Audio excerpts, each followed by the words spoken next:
Eta gaurko egunez zendu zen Luis Alberto Spinetta. Argentina rock musikagile, abeslari, gitarrista eta poeta izan zen Spinetta. El Flaco ez izenez ere ezaguna zena. Hego Amerikako rockean eragin handia izan duen musikaritako bat izan zen eta Argentinako rockaren aitatza hartzen da. Horregatik, 2014an legez ezarri zen bere jaiotze eguna Argentinako musikaren egun nazionala izango zela. Rock argentinarraren abesti ospetsuenak berak egin zituen, Muchacha, Ojos de Papel, edo Cantata de Puentes Amarillos esate baterako.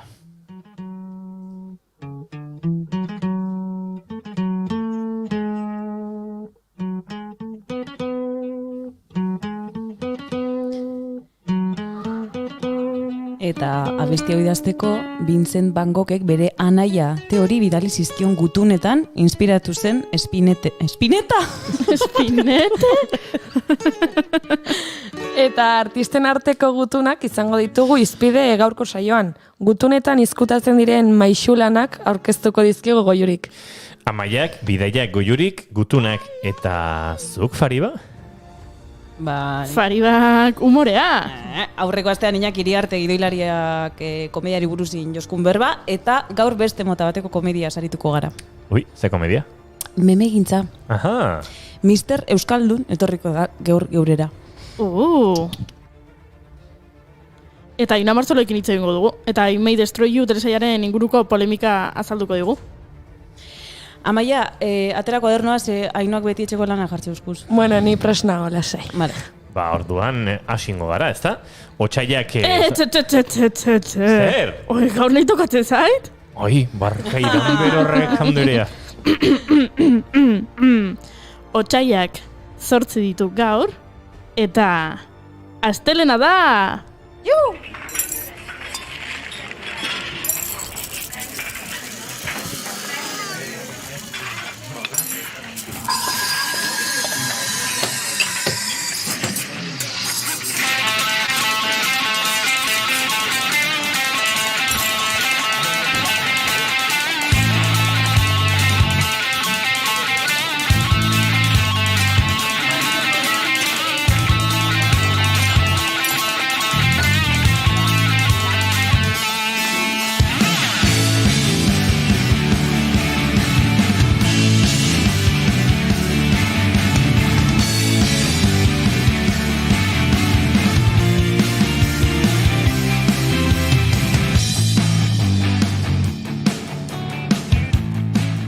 Zuk esan nahi duzu inigo?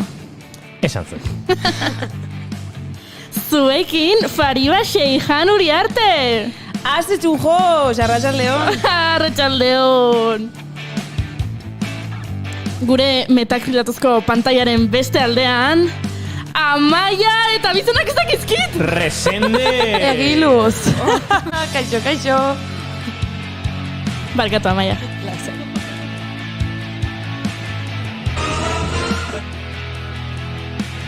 Hoi da, zu esnatzeko. Hoi da. Eta dagoeneko gurekin konektatuta Ainhoa Marzol. Entzute digu Ainhoa Marzol. Ole! Ai, eta esan behar nun, izketan ari zaizuen hau Goiuri zeizarandia, baina norbaitazu zait. Arratsaldeon, Inigo Asensio Lurbide. Arratsaldeon!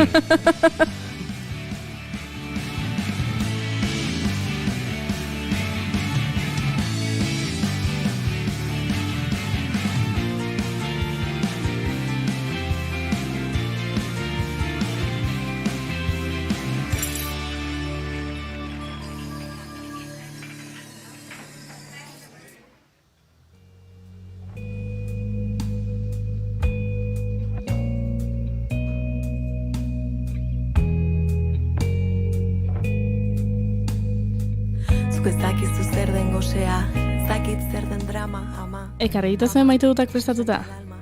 Bai! Ui, Wow! Bale, eta orduan zeinek hasi nahi du. Zu? Nik? Nahi zuena? Zuk erabaki? Fariba hasiko da. Neu. Bueno, azken aldian gertatzeat, gertu dudan pertsonekin asko amesten dudala. Gurekin bai? Ez, zuek inoindik ez. Oh. Maia, tokatuko jatzu, Eta ametxo horietan gertatzen jatena pertsona hauekin da, ba igual, ez dakit, errespetu faltak edo sumatzen ditudala euren aldetik, osea, neure gana, ez? Edo ekintza desatxinebaren bat, eta... Baina hori ametxetan. Hori ametxetan bakarrik. Eta horrek, ze esan nahi dugu? Ba, zeo zer daukatela oraindik pertsona horiekin konpontzeko edo, ez dakit, akatsen bat dauela harreman horretan. Orduen maite ditut, amets argigarriak, ez? Itxas argi bezala funtzionatzen da bien amets horiek. Wow. Zateko, Zerbait hemen arazoren bat dago. Arazoren bat dago, bai. Ze interesgarria. Bai. Bai, zeona. Ui, pentsatu beharko dut. Urrengo nire ametxetan zein agertzen dan eta ze pasatzen dan ametxo horietan. Hori da. Eskerrik asko afari ba. Zepena, ametxetan beti ez zela agertzen norberak nahi duena, Bueno, Inigo esan. Zure maite duta? Ba, nire maite duta da, nik konfesio bat egingo dut. Ez dezula prestatuta ekarri? Ez? Oso prestatuta daukat. Wow. Larun batean parranda egin nuen. Inigo! Bai. Ina ezin da. Bai. Parranda egin naiteke. Legeak dio, zu gaueko 10etan etxean behar duzu egon. Eta nik parranda etxean egin nuen. Eta legeak dio 4 pertsona baino gehiago ezin direla elkartu. Eta nik genituen 4 pertsona baino gehiago elkartu. Vale. Baina... Etxen parranda bakarrik intzen nun? Zestakit zer dan kezkagarrigo. 4 pertsona baino gehiago? Zu bakarrik. Ez, bakarrik nengoen. Vale. Eta gustatu zidan sentsazioa asteburuak utzi zidana larun batean jakitea Fari bat nuela. Fari bat nuela, dike bai? Larun batean jakitea Fari bat nuela. Hori bai zera metxa. Bueno. Baina... Tariro jarriko nuke baina ez daukat. Baina... bai, bizitza ura nolabait gogorarazi zidan. Lagun batzuekin afaldu, elkarrezketa luze, sakon, eztabaida, korapilatsuak ere badiren elkarrezketak ekarri gurera, eta patiar pixkatekin dena goxatu, eta konturatu, dagoeneko lo egiteko intentziorik ez genuela, eta goizean legeak berriro, askatasuna uzten zigun tarte horretan, egingo zuela bakoitzak bere etxerako bidea.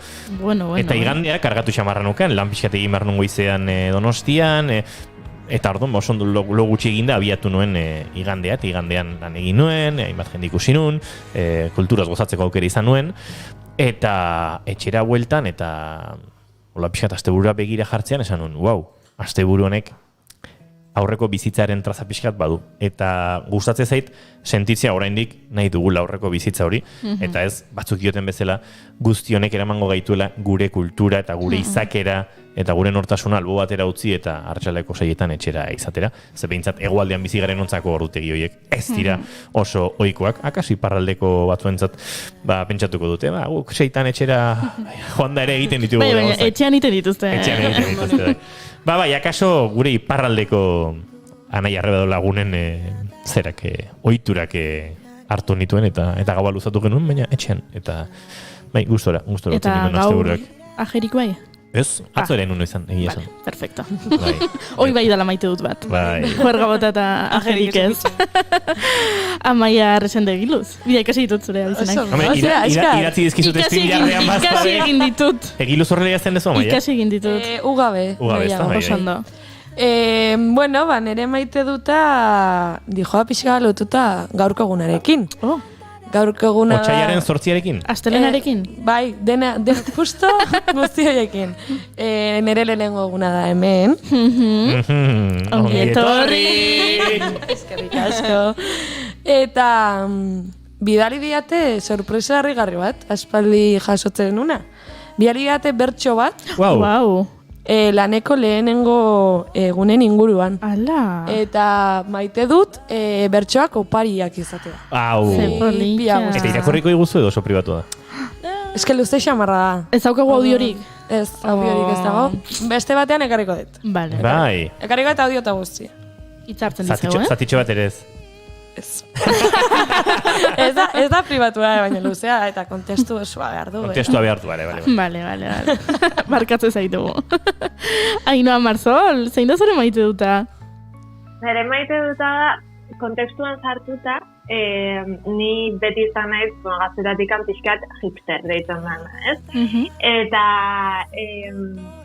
azken aldin kontuatzen naiz, faltan gehien botatzaituten farrak, diala Hernanin atera, eta herriko batean sartu, eta tipiko farra 16 urtekin alde batea utzi nahi nuna pixka bat, ez? 16 urtekin, claro, ez, baina esan nahi berdenozan pixka bat, tio, beti musika hau, super mainstream, super ezakize, eta hori da, benetan jartze baiate trikitixa eta jartze baiate dozer gauza, parrando baten, hori da, gehien botatutena faltan. Oialumea jutea. Bai, benetan? Horrein falta sumatzezu? Bale. Igual behin jungo nitzake eta gero pasa ingo litzaak, baina junai bet. Ba, pixkat ados banao, Bai. Ni erabat. Itxiko nuke horbela betiko abesti berdinekin, inongo arazorik gabe. Ze ona. Jo. Ba, nere maite duta, kontatuko izuet. Nei gustatzen zait, jendei galdetzea, eta batzutan nei nere buroi baita galdetzea, jartzen diot nere buroi ariketatxo bat, dala honako galdera hau. Noiz sentitu zinen, azkeneko aldiz, ume txiki bat izango zinen bezala? Edo noiz sentitu duzu umetako zirrara hoi? Ze bizitzan, sentitu behar diaolako gauzak, eta espaldian ez badezu horrelakoik sentitu, bilatu behar dezu zerbait horri sentiara iziko dizuna. Eta nik atzo baita kulturaz gozatzeko aukera izan nun, eta ikusi nun noltza gainean ume txiki bat. Eta etzen ume txiki bat. Baina bere gozamen aurpegia, pertsona horren gozamen aurpegia ume txiki baten aurpegia zan, eta bere ume txiki aurpegi horrekin ni ume txiki sentitu nintzen, eta asko disfrutatu duen. Eta hori da nere maite duta. Zepolita. Bai. Eta nor zan, jakinen da? Holtza gainean zegoen ura? Gero kontatuko dizut. Ui, ze mistiko.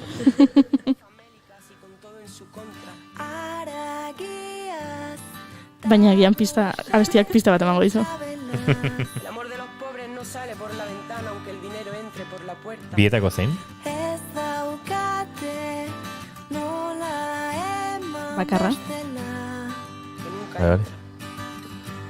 Que no haya ventanas. Y un petán dena aurka dutela. Porque el hambre agudiza el ingenio y en sus jardines también crecen las flores. Fakturan presioak larri, ezin apaingarririk jarri. Arropak tanaiak zaurgarri, bisabis bakoitzean.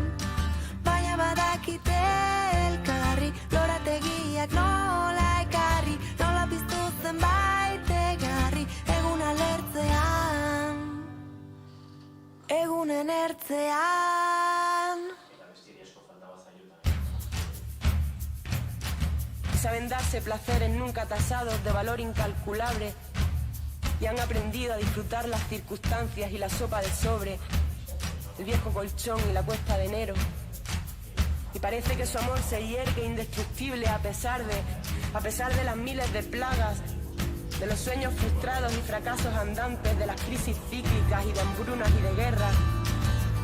Más valiente que Heracles, más Odiseo que Odiseo. Parece que su amor se extiende y se multiplica al ritmo que se multiplican los pobres. Eta astelenero bezala, Ainhoa Marzol dago gurean. Bartzelonara goaz. Bartzelonara goaz Ainhoarekin, eta uste dut pixkat eztabaidatxu jarriko gehala, ez? Polemika dago? Polemika. Ui, join. Ez dugu Ainhoa entzuten? Ez dugu Ainhoa entzuten. Ui, ze gauzak. Ze pasa zaigu? Muteatuta.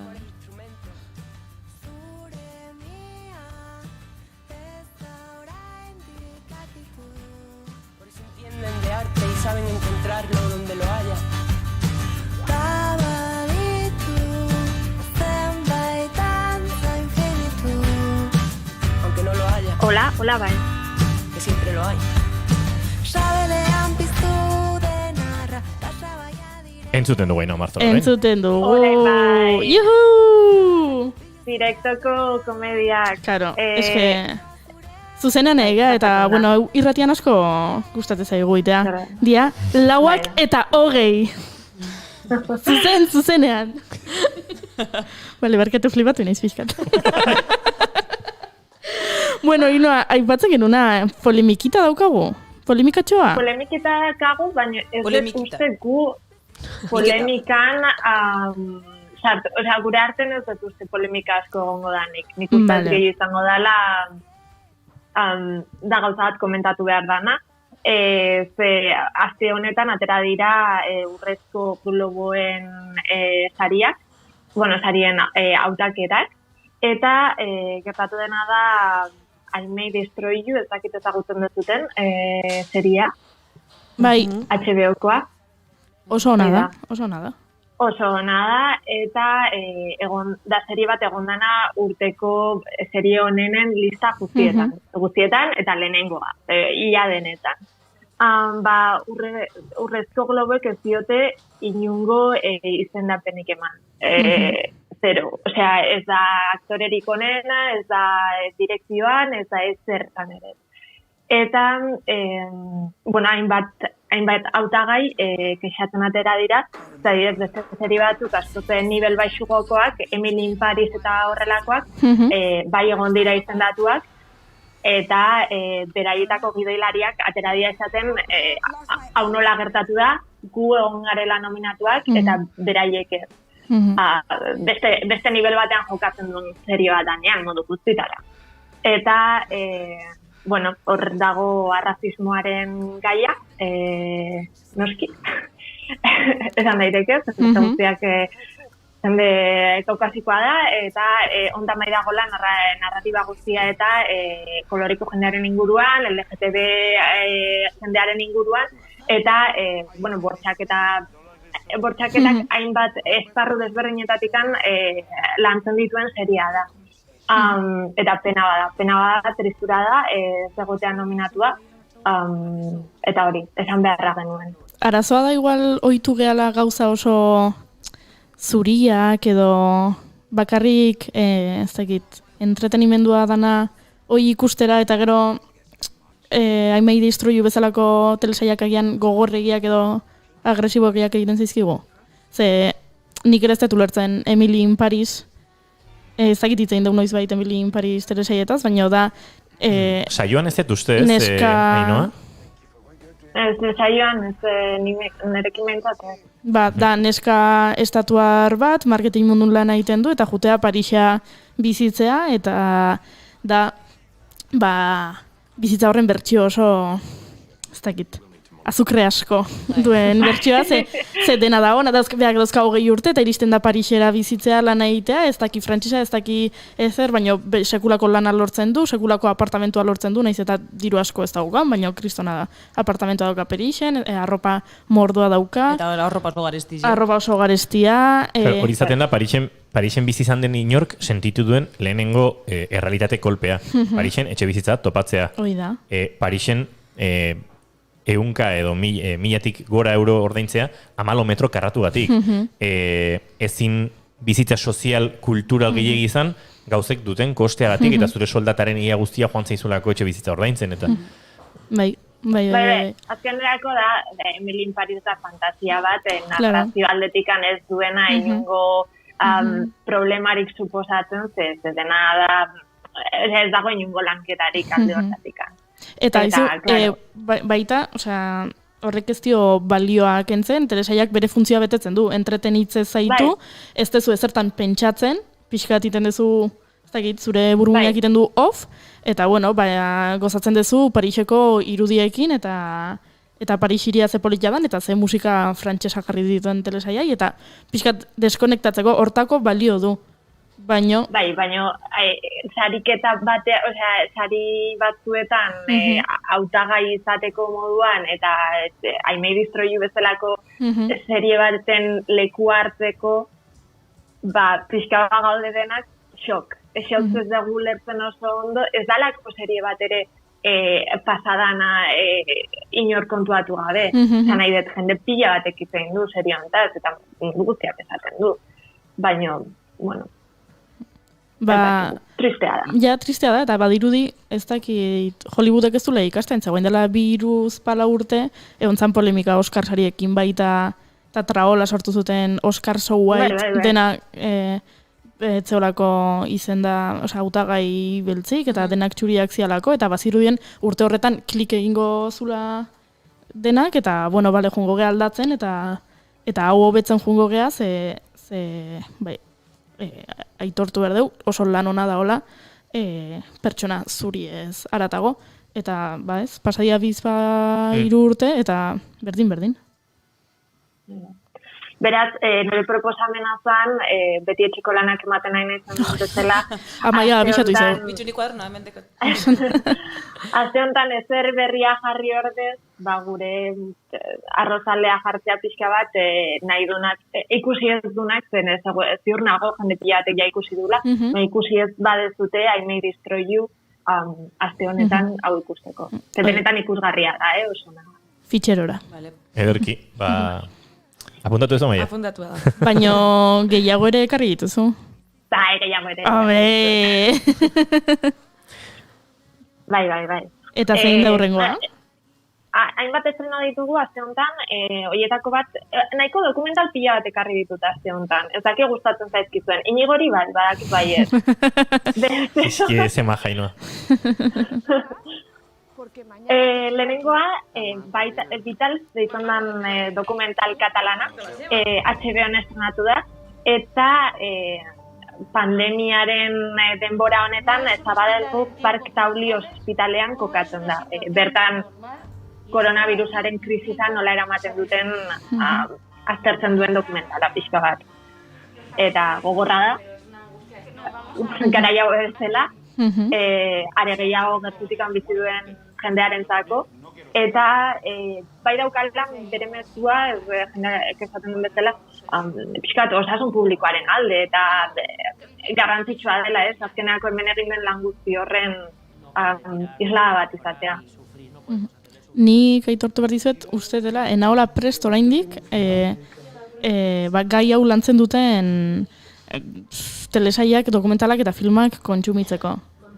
Pandemia garaian, itxialdian, ez dakit Netflix edo HBO, ez dakit olako plataforma baten, ikusi nun, pelikula ikusi nazala, Kontagio izeneko pelikula bat, eta baita kontatzen zuela pixkat, pandemia giroa, eta nik enun ulertzen ikusaten nun, nola, oain, zui itxialdian zaude, eta ikusi nahi dezuna da, itxialdi baten edo pandemia baten dauden pertsonen abenturak, ni guaindik, bai. Ez dakit, oso gertuko aite zaite igual, guaindik disfrutatzeko. Bai, eta gai bezala, nahi zail xamarra egiten zait, orokorrean, sortzeari buruz ere, sormenari buruz ere asko hitz egin da, musikariek egin barote zituzten horrelako kantuak, horrelako antzerki lanak agertuko ote ziren, eta, bueno, hemen, uset, iritzi oso garbi auki daitekeela, edo bai edo ez, ni oraindik behintzat nire sentipena da ez dela momentua pandemiari kantatzeko, ez dela momentua pandemiari artelanak egiteko, eta ez dela momentua pandemiari inguruan gehiagia eritzeko, ez egit asko laguntzen digun, baina tira, ez dute dokumentala ikusi, eta kaso ikusita beste ikuspegi bat, beste zerbait, edo beste zerbait esnatuko luke nigan, baina oraindik egia da, kosta egiten zaizkidala COVID edukiak asumitzea, bai. Ez da denentzako, osea, super ados nago denarekin. Egia nahi adibidez asko kostatu zait beste serie batzuk filminek atera zuen, hain nola ditzen zen hau, El Colapso edo munduaren amaieraren antzeko zehozer ere, ezin ditut lehenengo kapituloa eta jazta. Hauek oso gogorrak egiten zaizkit. Baina, bueno, pixka bat animatukoa, urrengo proposamena, eta beste ditu zaizuen. Nei oso interesgarria irutu zait, ez dut ikusi da indikan, baina, a ber, zer bon. The Lady and the Veil deitzen dan dokumental bat, hau ere, HBO-koa, baina beste puntu batekin, pixka bat. Elizabeth Carmichaelen figuraren inguruan dikoan dokumentala da, Eta ez dakit sonatzen dizuena Elizabeth Carmichaelek, da pixka bat pertsonaia hauetako bat, historiak albo batera utzi duen. Historia horietako bat da, ez? Bera, 70. hamarkadan, 3 gurpileko kotxearen sortzaile izan zen. Eta Forden aurka, esan daiteke, 3 gurpileko kotxe honekin jartzen da, bera.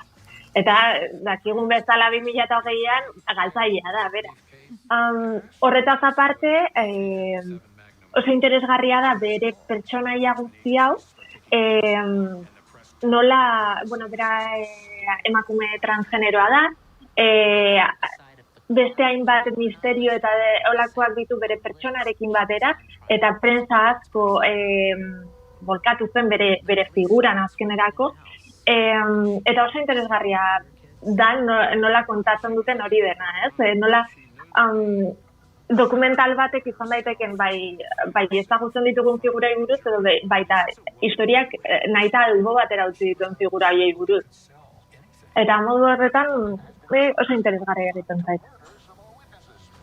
Aizu, apuntatzen ez, bai, estrakulako itxura dauka, Kolasak ematen da bide, imaginak, ez? Bai. Zepolitxa. Eta hau nun dago ikusgai? Hau HBO. HBO, bale. Trailera ikusten ari gara, eta estremin bitartez jarraitzen gaituztenek ikusten dute, ondoren, beti da horrela, alegia, ikusten ari garen collage eta animazio, ilustrazio, nahasketa hortan girotzen da dena, edo trailerak pixkat exageratzen du hori? Trailerak exageratzen du, bai. Bada rekurso bat, bai. Bai, baina ira azkenako egia da ez duzunean zertan dokumental batek ez duela zertan beti basatu behar dituzun imaginetan eta benetako benetako irudietan. Eta horrekin aukera ematen dizu benetan historio bat kontatzeko, eta azkeneako gauza guztia zerti historiak ez baldin badia dokumentalak. Bai, ados, eta egia da, badagoela ez, dokumental gintzan, ikasketa esparru oso bat, irudi ezatik historia kontatzeko, eta hori izaten askotan erronka, ez, atzera begira jarri, eta honen irudiak ez ditugu bir sortuko, artxiboak hausia ematen du, lau gauzatxo mendik, eta beste nolabait egin behar da, ez, eta hor, animazio izaten da rekursoetako bat, eta itxuraz oso ondo landutakoa da, baina bai, zalantza nuen, hain presentiote zegoen dokumentalean zehar, edo Espainia tira, ados, ondo. Eta azkeneko telesaila, pixka bat ateratzen inguru ontatikan esan dezakegu, The Snoopy Show, Snoopyren telesail berria atera dute Apple TV. Eta bai ez hori nahi nuen, oso interesgarria iruditzen zait animazioak azken urteetan hartu duen norabidea pixka bat. Ez dakit ezagutzen zenuten 2015an Snoopyren pelikula atera zutena, pixka bat irudian aterata, beste revival mota bada. Eta hontan saiatu dira komikiak 70 urte egin dituenez, itzultzen komikiaren irudi original horietara, estetika hortara, ez? Eta oso interesgarri ditzen zait, bai revival hauek nola egiten diran, azken urteetan asko atera dalako, adibidez, debateetako bat da, bai ezakit ikusten dituz, azken urteetan pila bat marrazki bizidun serie atera dira, gehienak daudenak helduentzako kapa bat zutela eginak. Ez dakit ikusten dituzen marrazki bizidunak zuek. Nik ez ditut marrazki bizidunak ikusten, baino bai iruditu zaitela ikusi ditudanak broma asko dauzkatela, helduentzat pentsatuta daudenak, eta pixkat baita helduei enfokatuta, helduak ez daitezen aspertu marrazki bizidun horiek ikusten. Eta orduan dago beste korriente bat esan daiteke dala itzultzea pixka bat remake hauekin originalki umeentzako eginak ziren marrazki bizidunekin jarraitzea izaten umeentzako. Eta guk helduak bezala oraindik disfruta ditzakegu, baina egia da ez direla guretzako. Adibidez hor egin dute beste remake bat Disneyek, DuckTales deitzen dena, Donald eta bere familia guztiaren inguruan, eta oso nada, badauka bere ja aspaldi galdu den abentura zentral hau eukitzea, kapitulu guztiek eta hori guztia, gaur egun mila galdua dela beste serie askotan. Bueno, daukagu Euskal Twitch gintza edo Twitch mundua ikarraizko zalaparta sortzen hemen Markok idatzi digu. Marko, oiko entzule izaten dugu, eta egia, ez da garaia COVID-ari buruz artea egiteko, baina pentsa, ja liburua, komikiak, dokumentalak heltzen dira kopuru handiz. Eta Arkakuxo iritsi da, eta jepa Josepa da Marko kongietorri raider eta Ardo Beltzak arratsaldeon, eta Arkakuxo Ardo Beltzak partidua galdu du, eta normala, osasunarekin jokatzen du. Ojo! Eta hortxe Arkakuxoren gifa edo, zea? Fight. Hola, Sidia. Eta hor ja, CR7, Family Guy. Family Guy nire gustokoena. Oi bai. Norbaitek esan du marrazkiak. Nik duen marrazkiak desente jarraitzen ditut. Eta Family Guy da bere gustokoena. Twitchlariak Arkakuxo zuzen du nau barkatu? Twitchlariak, oso ondo izate. Oso ondo. Twitch eroak esan duzu. Twitch eroak. Eroak. Izjokoa nahi nuni, baina orgatu zeit harrapatu den. Ero eta bero. Igual oso tipiko daia Twitcheroak izjokoa euskeraz eta Twitchlariak. Lasai hobetu dezakezu, urrengorako hobetzeko tartea daukazu. Bai, ez da. Bai, importante da. Eta telesaiak aipatu ditugu, baina pelikulak ere badauzkazu bainoa? Badaukagu. Jesus, zenbat etxeko lan. Nik esan dut, etxeko lan bakarra bialtzen dizu eta aste honetan. Gero besteak, puntuak igotzeko bakarrik balio. Bueno, barkatu baino, Twitchen ari dira montatzen. Arkakuxo dio, ez da ezer, behintzat, Iruña egoki nola deklinatzen den baldin badakizue barkatuta zaudete. Iepa! Bai, uste dut baietz. Broma da, edo ez, jarri dugu bai. Nola goden, uste dugu baietz, baina ez dago guen garbi. Batuntz badaukagu inoa. Badaukagu.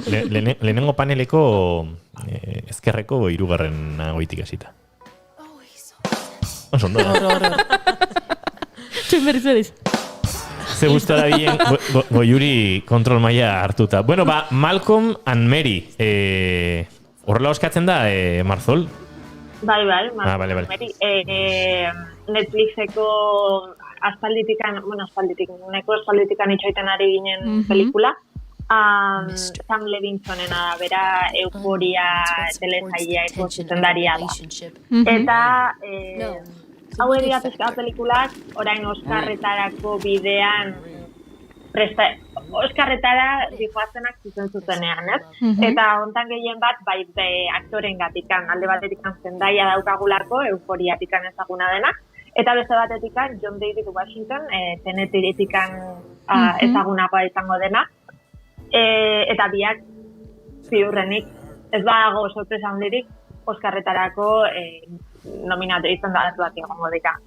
Eta bertan kontatzen duena da zuzendari bat eta bere neska laguna etxera itzultzen dira bere pelikula estrenatzetikan eta kritikaren zain geratzen dira. Eta pixka bat kaos horretan kritikak bizten diren arte edo nola dijoan pelikularen onarpena ikusten. Baina ze erotikoa dan pelikula hau, ez da? Trailerra bintzat? Ze sensualitatea, bai... Intensoa, Bai. Ibilak aldetzen digu, Ibila 87, zuzen diguzu, horrela irakurri behar ezpadugu, baina uste dut baietz, Ibila 87. Txuribeltz filmak ezote diren berriro modan jarri ez, eta egia da, Ainhoa Marzolen gomendien artean azken aldian, eta uste dut konsumitzen dugun besterako zineman ere, bai dagoela puntu bat ez azken urte hauetan Txuribeltz eruntz, Ainhoa?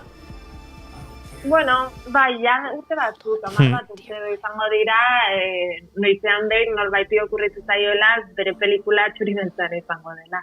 Batzutan arrazoi estetikoen gatikan, beste batzutan arrazoi narratiboen gatikan, baina... Bai, bueno. Mank filma ere txuri beltzean, aipatzen du Ibilak, eta gero, bai dago beste elementu bat, eta gero eta gehiago ikusten ari da telesaietan eta zineman, eta da multipantaiaren erabilera, Ainoa. Hor ikusi dugu trailerrean, baina The Flight Attendant telesaian ere ikusi izan dugu oso trebetasun estetikoz nola erabiltzen den pantalla anitzeko kuadroaren konposizioa, eta ze aukera estetiko ematen ditun, ez akaso urtetan erabilizan den telebista errealizazio soia egiteko, edo ez dakit, gure streamingaren proiektzioen ikusezak zuen, bai, boste pantalla zatitxo bagoitzaren aurpegiarekin. Ematen du multipantalla oso fisika o kimika da. Fisika o kimikak ez zuen hain trebera biltzen. Baina fisiko-kimika aurten itzuli da, eta multipantaiare bai. Bai, nik uste badago la tendentziat, baina batez edo badago tendentziat oso ondo egiteko, eta ikuspegi zinematografikotik ere, gauzak modu ezberdinean kontatzeko aukera ematen dula. Zer erakutsi, zer ez erakutsi, plano subjetibotik aratago beste zerbait erakusten aritu daitekelako, eta...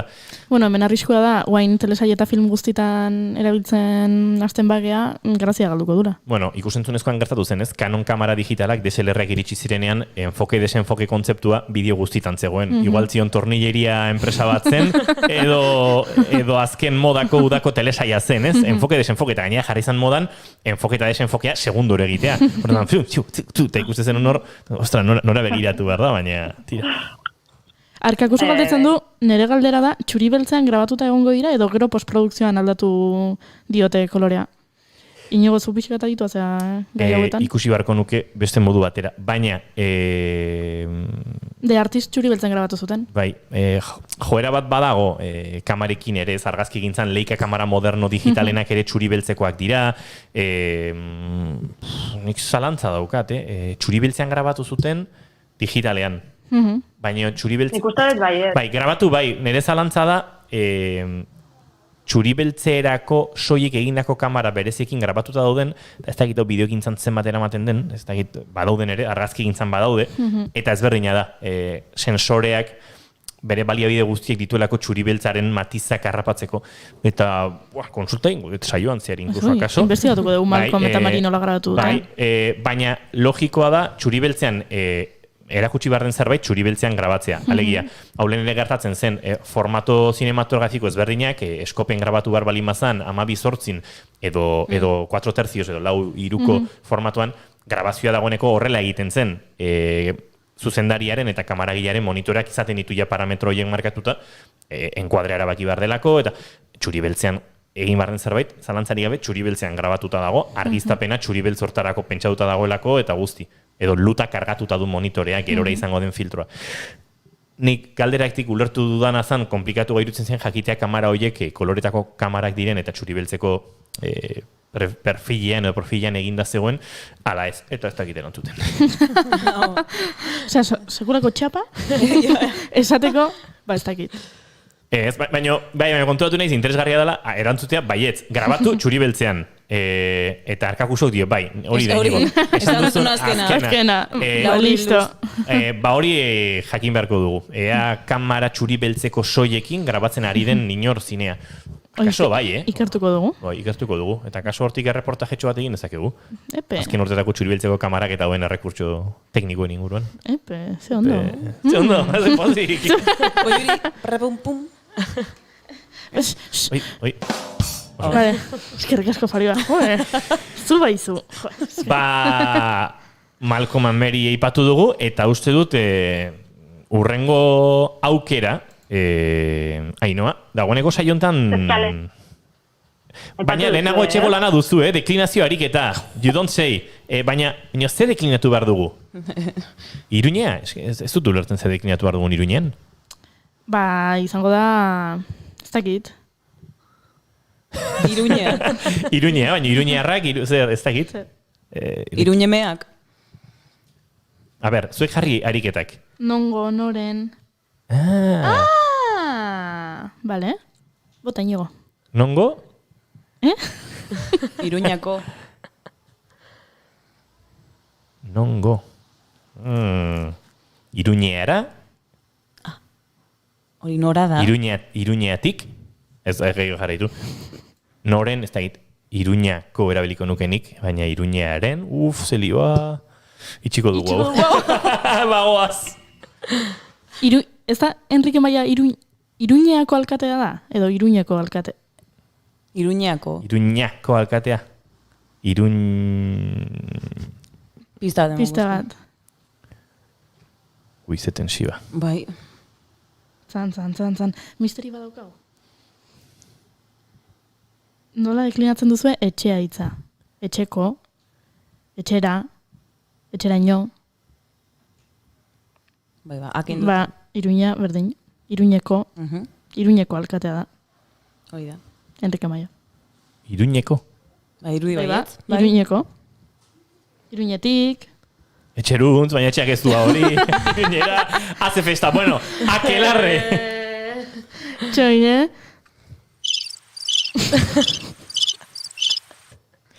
Akelarre buruz hitz egin behar digu Ainhoa Marzolek. Bueno, Iruñ... Eta Twitchlariak jarraituko dute behaien artean eztabaidan ari dira. Porque Ardo Beltzak dio...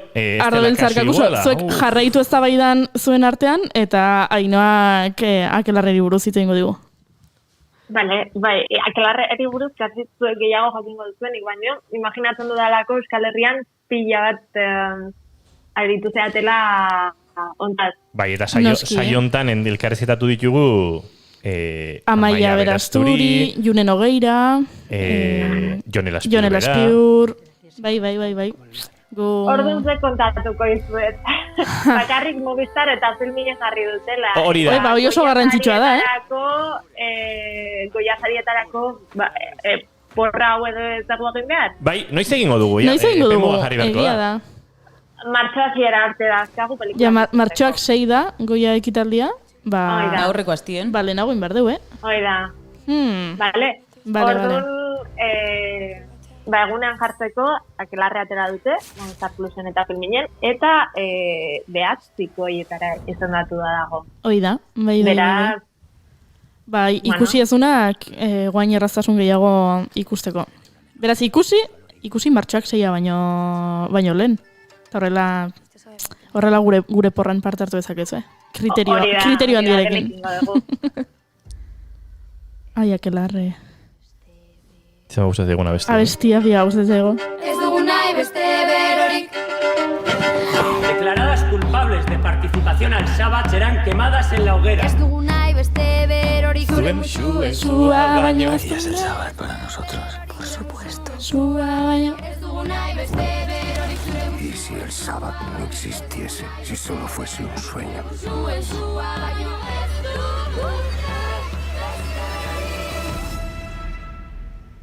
Si el Sabbat es un sueño, soñamos todos el mismo sueño. Baina hau ez da Ainhoak proposatuko digun azkena, ez da? Ez.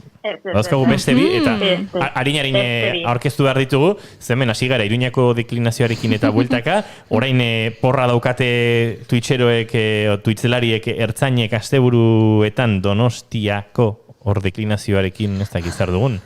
Arkakuxo, Iruñeko, bai, baina Donostiako iruda matxo, errenterian dendari. Bueno, Inigo, sartu zure bai txatean, jarraitu eztabaidan, eta gure Ainhoa gaixoa. Dio, bendeta, ez, inongo zeari gabe. Bueno, Ainhoa Marzol, babadoukagula ipatu bezala, beste bina, eta bi dokumental, bat dandi baten anatomia, dandi, deitzen dena, Filminekoa, Francisco Umbral idazlariei buruz. Francisco Umbral izan zen... He venido a hablar de mi libro. He venido a hablar de mi libro. Paco. Kontuz, Francisco. Dandi bat, eta, dokumentala interesgarria egiten duena, pixka bat, bere pertsonatikan arago, bere dandi mitoaren inguruan dikoala. Eta aldion, kritikak oso onak jaso ditu, eta dokumental honenaren Goiazarira izendatua dago. Beraz, ikusi beharko da. Ikusi beharko. Nik zalantza badaukat, dandi bati buruzko dokumental bat egin daiteke 2021 batean, eta genero filtroa pasa? Ez dugu ikusi, orduan ez dakigu. Ez dut uste. Baino... Ari gara esaten oso kritiko nahi dituela, ari gara esaten Goya saria jaso dezakela, eta zaila iruditzen zait pertsona baten dandi edo hemen gainera jarrera binario eta zari gara, ez da? Pakumbral eta emakumeak. Egin daiteke dokumental bat eta genero ikuspegitik ondo egin? Ondo. Ikusi nahiko nuke. Beste reportaje daukago. Iritzia ondo emateko, baino... Eta zergatik aukeratu duten dandi hitza, ze ustetu umbralen literaturatik datorrela, badaukala beak hortik libururen bat, orduan... Ez agusazkoa, hitz hori, aukeratzea. Ez, seguro ez baina... Baina, bale, etxeko lanak. Hau da, etxeko lana bikoitza. Ikusi behar deu anatomia deun dandi eta gero gainean behar deu... Genero ikuspegi. Ez da ikusi behar, nahi badezute, gero, porra superondo egin, igual komeni da ikustea. Baina, Ainoa, porra egin daiteke, zuek, trebeak zarete, porra egin daiteke buruarekin eta ez bihotzarekin. Baita. Adibidez, ikusiko zenuke Paco Umbralen buruzko pelikula eta ikusiko zenuke genero ikuspegitik akaso, traketxa dela oso, baina badakizu irazteko aukera asko dituela. Posible da. Baina bere fitxa... Aurten dokumentalen kategoria oso fuerte dator. Beraz, ez dakit irabaziko luken. Nik behintzat ez dakit jarriko nuken irabazleetan. Dago beste pelikula bat ez dakit ikusia daukazuten, oraindik ez da estrenatu plataformetan, estrenatzen danean ekarriko dugu, dala El año del descubrimiento, oso booma dala. Así que, bai, ikusiko dugu. A ver. Bai, ikusiko dugu. Pista jartzen ari nez. Baina, gero dakigu Goya sariak beste ikuspegi batzuk eukitzen dituzte. Eta beste irizpide batzuk jarraitzen dituzte, eta... Piskat karkak, piskatola... Urrezko globo. Bueno. 3, 2, 1, fight! Aino hasi da, men. Donostiako aldezarrean bezala. Eta amaitzeko Ainoa azken dokumental bat orkestu behar dugu? Dokumental bat, bai, filminek ikarri du, eta filmin dago... Twitterren pilatitz egiten, dokumental honi buruz, beraz mundu guztiak dauka pizkat pilpilean, esan puri-purian.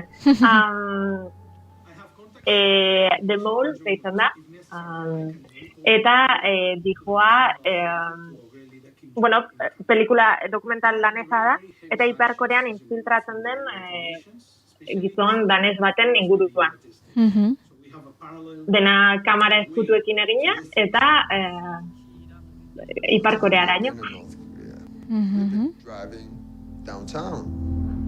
Now we're starting driving outside town. And they want us to walk down in a basement. Interesgarria da, Bai. Interesgarria dirudi, edo interesgarria da antzeman daiteke. Horrelako pelikulako interesgarriak izaten dira, bada subgenero bat, jendea infiltratzen dala, eta bai, ez dakit talde terroristetan edo gobernuetan edo horrelakoak, eta beti izaten dute arrakasta. Bai, baina Ipar Korea izpide ez tira inbesti izan, ez? Erreportaiak eta gauza laburragoak akaso bai, baina horrelako lanik niri behintzat burura ez atorkit oraintxe. Nahi ere. Hau ere ikusi beharrekoa, orduan. That would make bai, lasai ikusteko modukoa dugu, eta lasai ikusiko dugu, baina dagoeneko Ainoa Marzol agurtu ere egin beharko dugu. Etxeko lan pila jarri dizkigu, baina esan digu, garrantzitsuena hasirakoa zela. Oida, I may destroy you. Ez padu ikusten? Hau bai pasako detela, Azterketa. Ainoa Marzol, mila esker, eta ondo segi, Bartzelona inguru hortatik. Agur. Agur.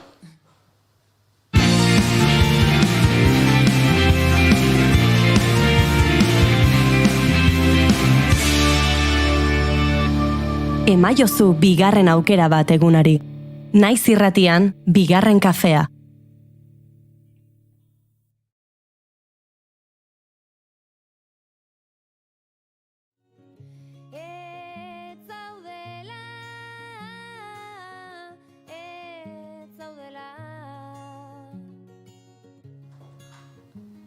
Eta guk... zozketa bat aipatu behar dugu, ezta?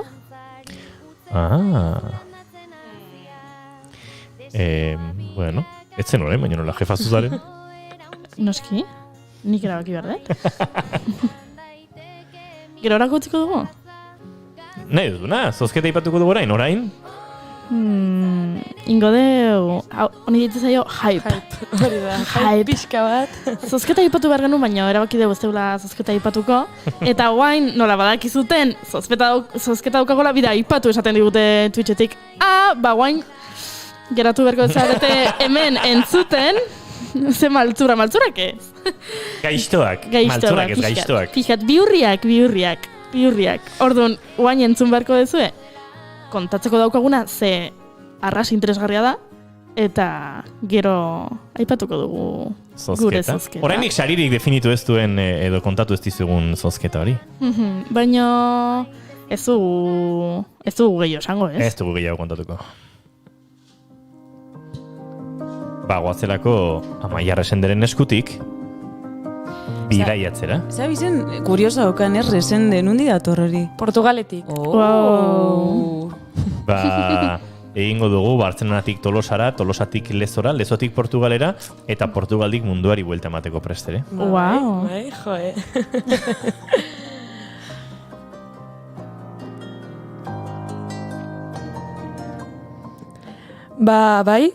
Bira emango diogu munduari, izan ere, lehen aipatu dugun bezala, 1828ko otsailaren 8an jaio zen Jules Verne, Julio Verne, idazlea eta zientzia fikzioko nobelen aitzindaria.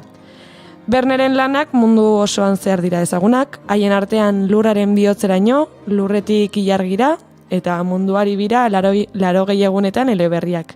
Azken honek, Phileas Fogg pertsonaiaren abentura kontatzen du, hain zuzen munduari bira eman ziolako, 80 egunetan, ezta?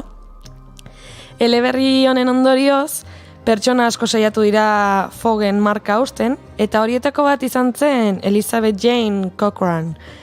Nellie Bly ez izenez ezaguna, kazetari estatubatuarra izan zen, eta bere erreportaje bat burutzeko munduari bira eman zion, baina 72 egunetan.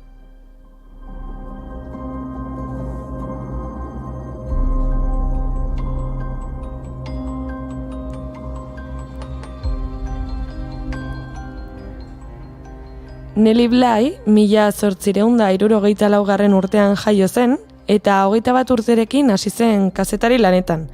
1885 urtean, Pittsburgh Dispatch egunkarira erantzun gutun bat bidali zuen.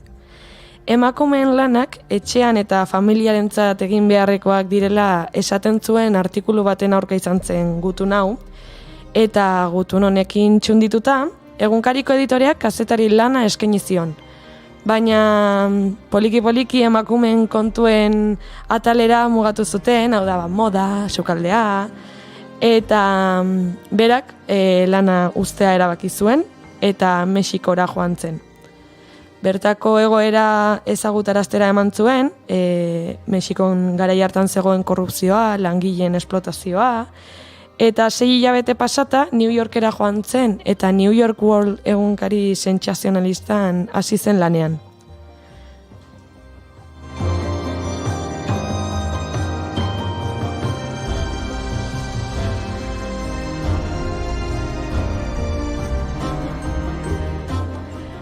Bertan, idatzi zituen lanak mamitsuak izan ziren. Haien artean ezagunenetakoa eta mundu osoko prentsa idatzian oihartzuna izan zuena, munduari bira eman zion 72 egunetan. Hasieratik jarri zizkioten oztopoak. Garai haietan, emakume batek bakarrik bideiatzea pentsa ezina zen. Gainera, behar zuen ekipaje guztiarekin ezingo zuen munduan zehar ibili. Horrelakoak izan ziren jaso zituen erantzunak. Baina bere helburuak argiak ziren, eta gai zela erakutsi zuen.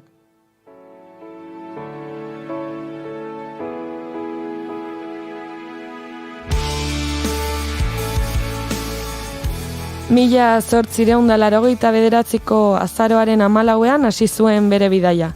Tren, globo eta barku artean munduari bira eman zion berak bakarrik. 40.000 kilometro baino gehiago egin zituen. Inglaterra, Frantzia, Italia, Egipto, Yemen, Sri Lanka, Singapur, Txina eta Japonetik pasa zen Nelly Bly. 11 itsaso, trenbide eta hiri zeharkatuz. Frantzian zegoela, Jules Verne ezagutzera joan zen Amiensera.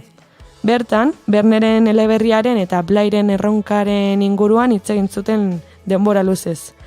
Vernek, helburua 79 egunetan lortzen bazuen, zinez zorionduko zuela aitortu zion.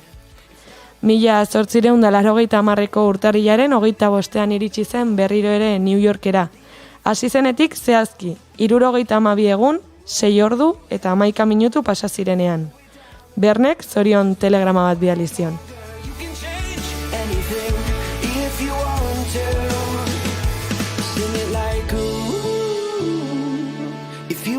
Nelly Bly izan zen ikerketa kazetaritzako aintzindarietako bat, bere bidaia, gure kazetari ausarta gizonen baten babesik gabe bidaiatzen ari da. Bezalako titularrekin kontatzen zuten bitartean, emakume askorentzat eredu izan zen bere lan guztiengatik. Izan ere, abentura honez gain, Blyk zenbait abentura propio egin zituen egiaren bila. 1887 urtean, eritasun mental bat zuenaren itxurak eginez, Blackwell Islandeko erietxe psikiatriko batean sartu zen 10 egunez. Erietxeko baldintza txarrak salatzen zituen erreportaje bat idatzi zuen, eta Estatu Batuetan eskandalua azkar zabaldu zen. Epaiketak eta erietxe psikiatrikoetako baldintzak hobetzeko diru laguntzak izan ziren ikerketa erreportaje honen emaitzak. Antzeko lana egin zuen adopzioen merkatu beltzaren inguruan idazteko eta emakumeen lan esplotazioa salatzeko. Joratzen zituen gaiak eta ematen zien ikuspuntua guztiz aurreratua ziren garai hartarako, are gehiago emakume batenak izanik.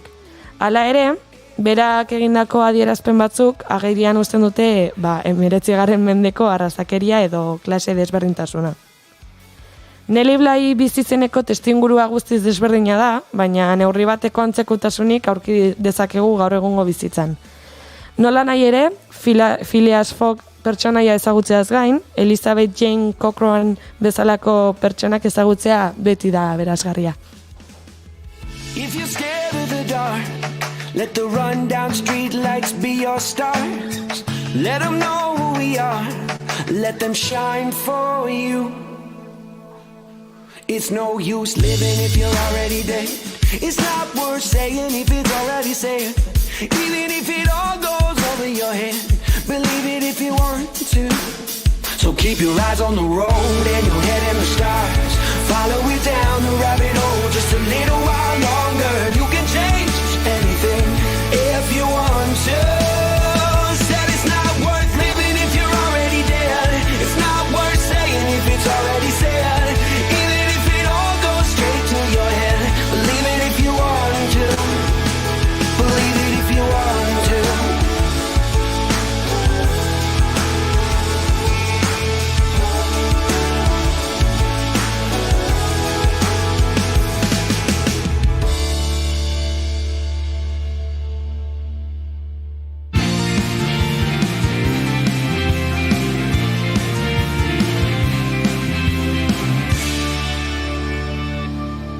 Bigarrenak ez direlako beti okerragoak, bigarren kafea.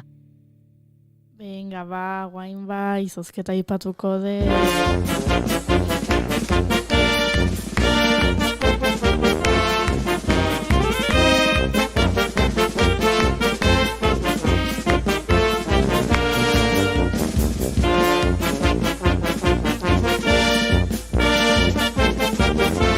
Olako orkestarek ikusiko dugu, laster, kalietan.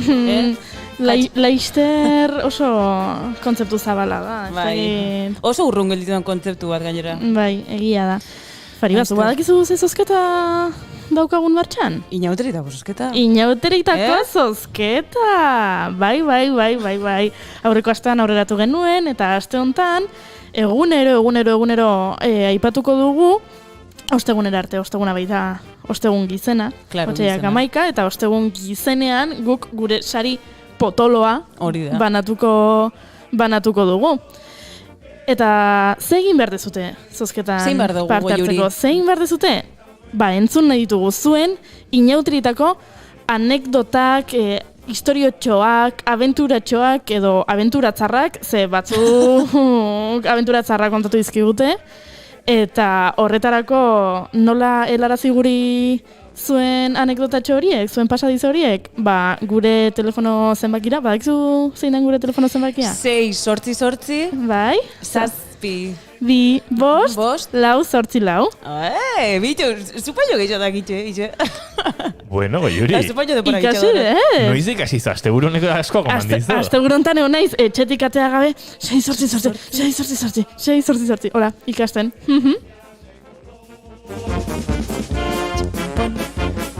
Orduan, bidali zuen mezuak gure telefono zenbakira WhatsApp bidez, edo SMS bidez, horiek ere onartzen ditugu, edo gure sare sozialen bitartez, baita. Instagram bitartez, bidali itzazkezue zuen mezuak. Inigo. Guk ezin dugu parte hartu, ez? Opa. Zuk konta ezakizu zein anekdota. Izan behar nunik. Niri konta da.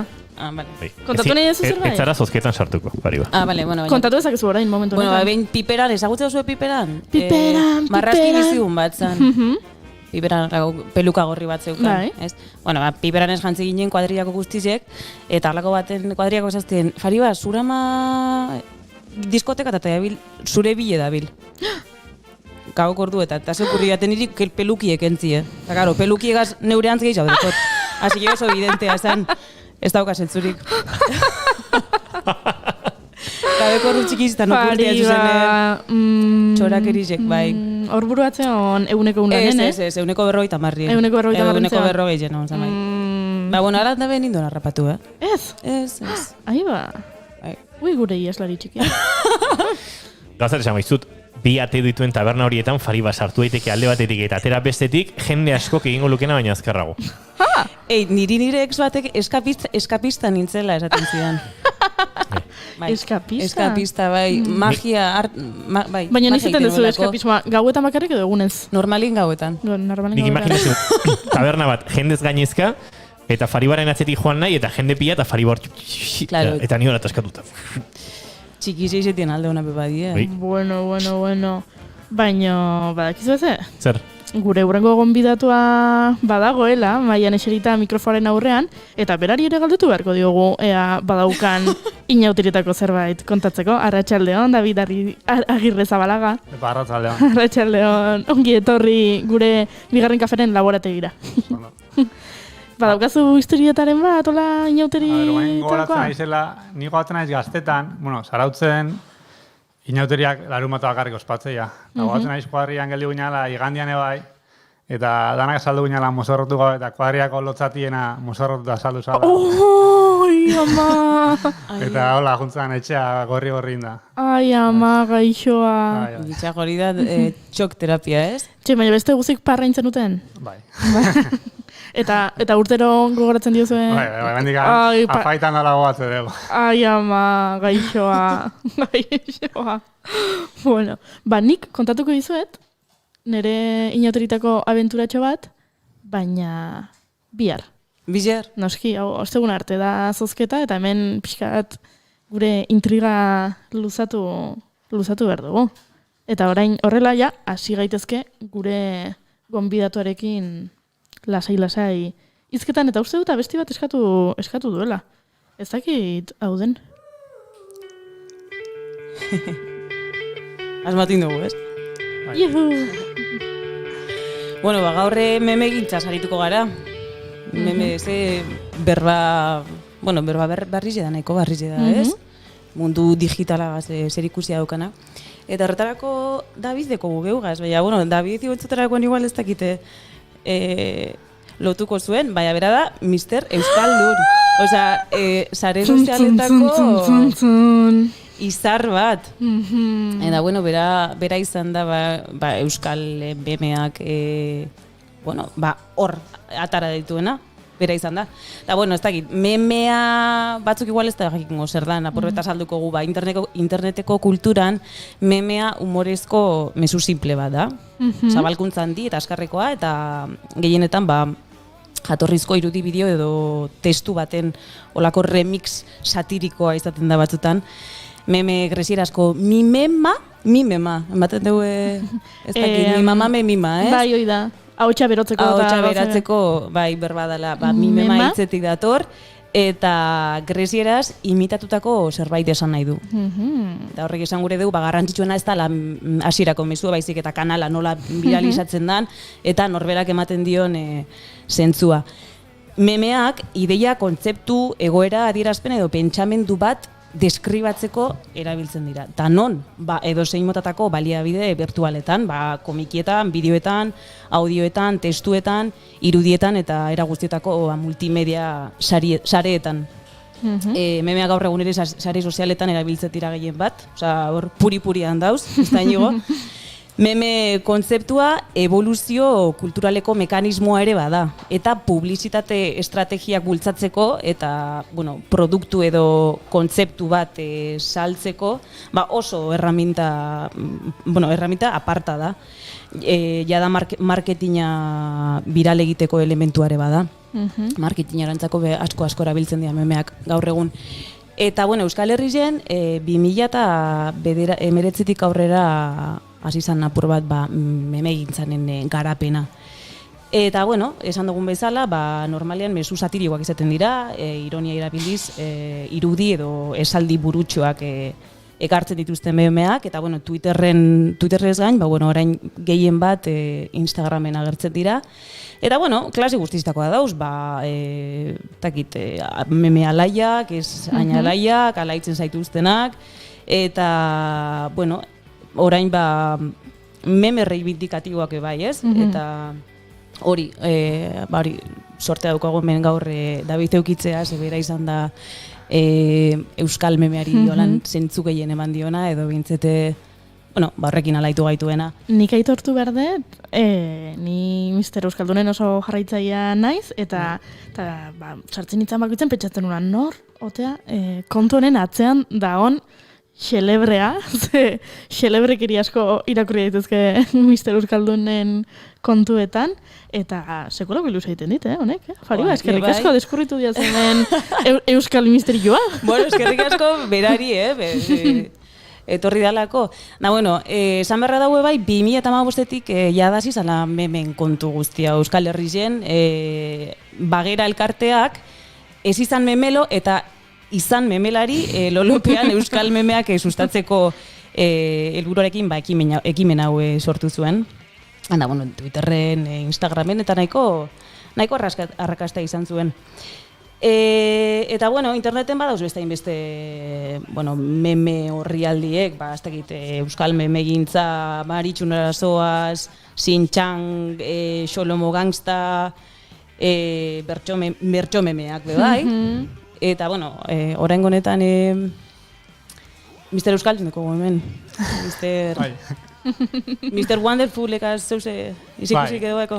Hasiera baten, nire intentzioa izan zen, Mister Wonderfulen euskarazko parodia mokoa sortzia da, ilustrazioak euskera zitea. Eta hori nire burua, ez dut ikusten, hasiera nire ikusten memelari bezala, eta nire intentzioa, baina egia gero esan diela, zu izan zera euskal meme egintzako sortzaietakoa, eta behin baina baietan esan dira.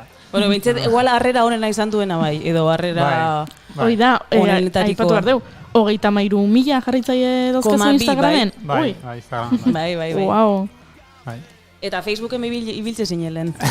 Ibiltze izan lehen, baina nire kontu pertsonala galdu nun, da jasin nun sartu, eta guandara urte bete ja abandonautala ganun. Ja zerotik astea berriz, pereza matezian, hortxe geldiko. Instagramen hor nahikoa. Kusi nun, Instagram gehiago erabiltze zala bezala guai, Facebook hortxela ganun, nire jarraitzaiako horren goia. Eta guai, batez ere Instagram da Twitteren. Eta zelan da arrakasta hori, zure aurpegi inoiz ez da agertzen, kaletik eta zaituzte ezagutuko ziurrenik, ez?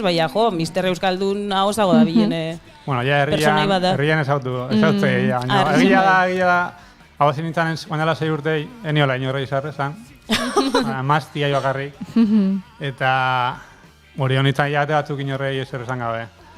Eta behin, ni eskualean irutzen nintzen, da taldekoak hasi zian, zabaltzen nire irudiak, eta izan, eta esan, banina, izan.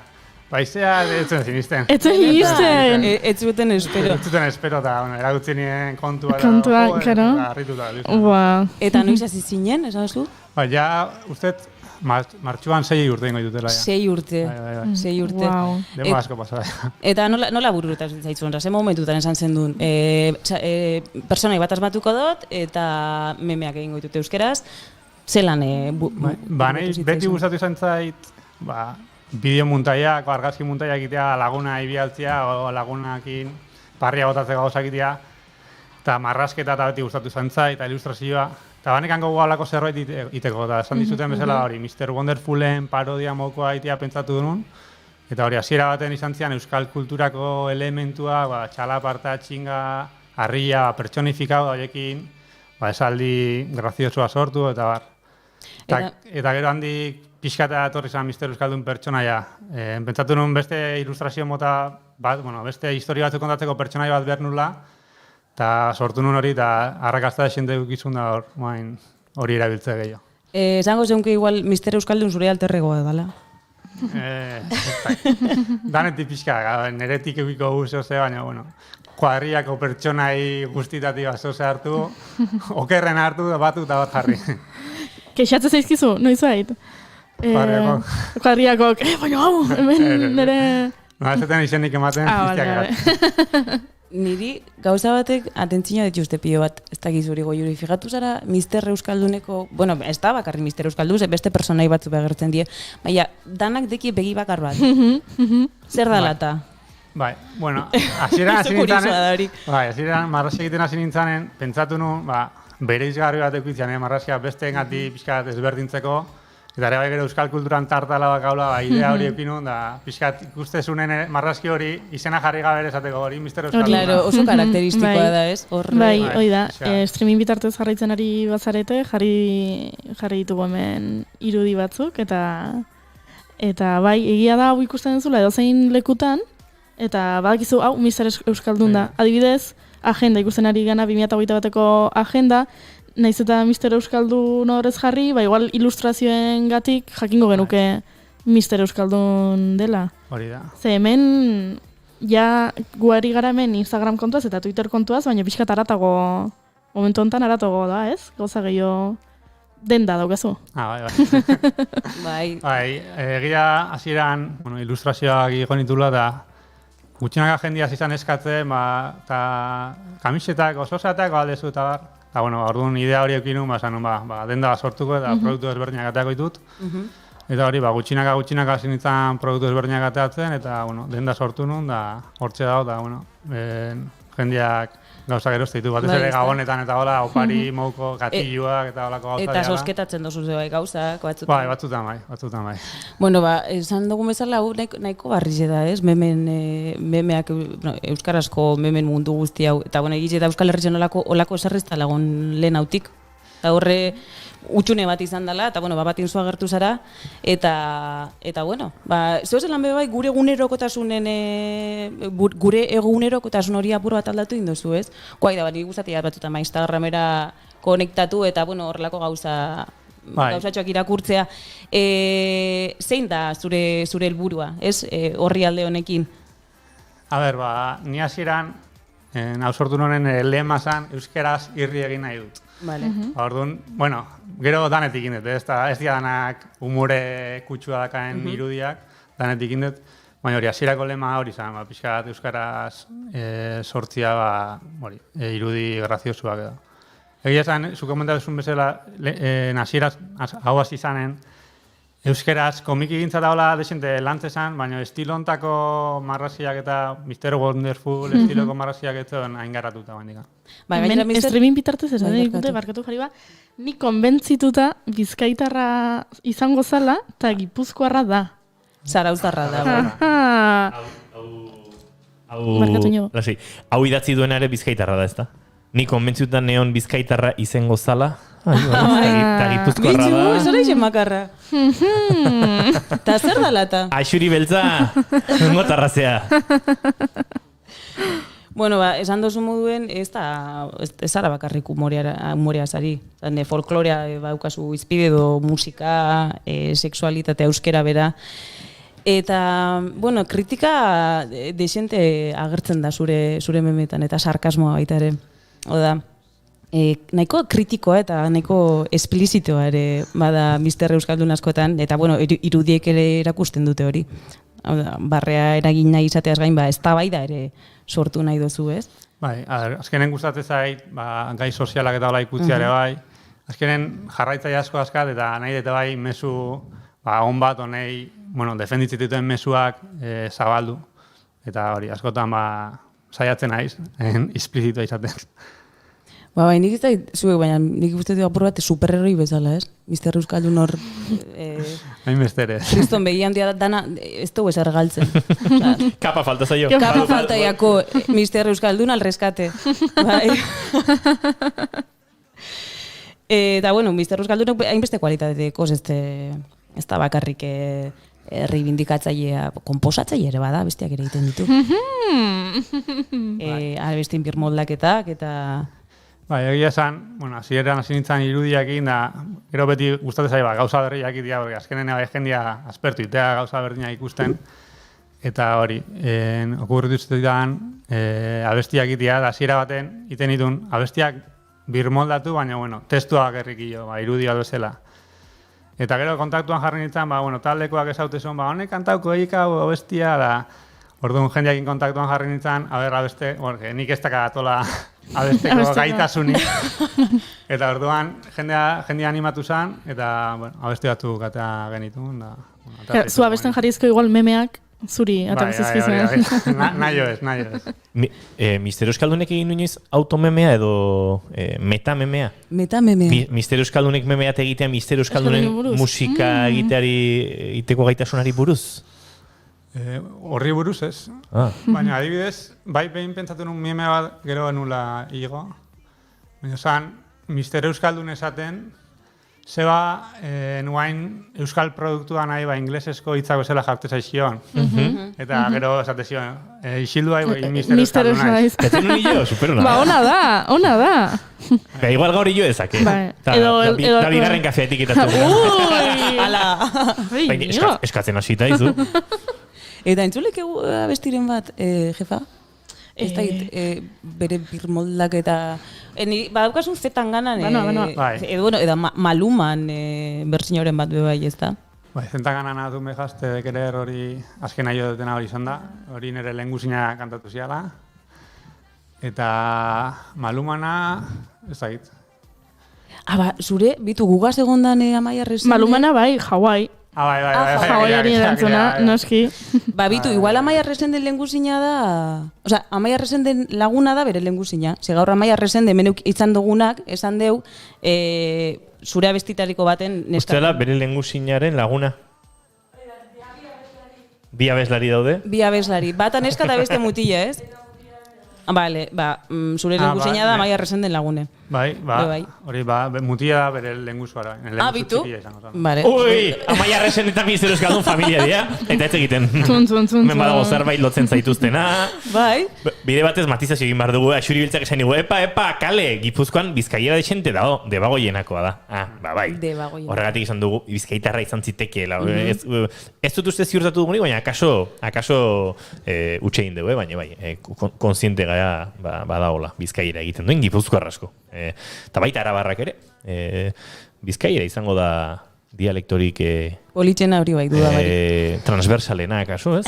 Herri aldetan zehar gehien topa daitekena. Hortxe, ez? Hemen zer dugu, hau da Hawaii erantzuna euskaraz. Utzia zuakean eta ez izan ergela, blokeatuko zaitut sare guztitan bestela.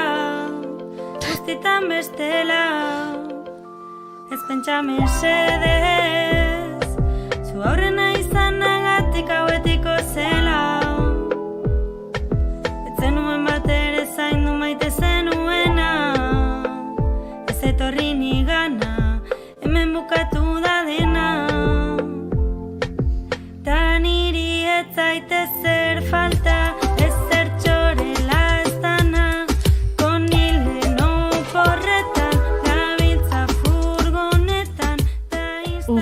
Konilen oporretan guztu asko gonitzen baina. Ze ondo konilen, Eta dantzatzen. Ni naz bakarra hemen konilera joan iztana? Ni naiz jun ez da, Ez zara jun? Ez, baina jugo nitzake guztua. David, zu? Zu ez da? Inigo bai. Nola klasikoa da, eskaldun danak noski, klasiko bada. Nik adizen bueltatzuk egin ditut. Bai, pegatzitzu, Noski. Kadizek eta... Bai, gu gaur hemen aikeagu, Willy Fogg eta Nelly Bly, baina inigoke munduari bire eman dio. Sorik ez baino. Mango nio, ki gustora. Danok ez.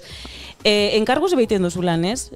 Kirol elkartikaz ibiltzez alkarlanien, edo udalekin, gainera birziklapen kanpainetan bebai. Bai, azkenen irikitan hau, lana torten bada irikitan hau da, hori, udaletxeak eta sagardotegi batzuk bai, eta edalontziak iteko irudi bat edalontzian jartzeko, eta holako proiektuak hori, suertatu izan taixi, eta dana ongitorria da, gila zen.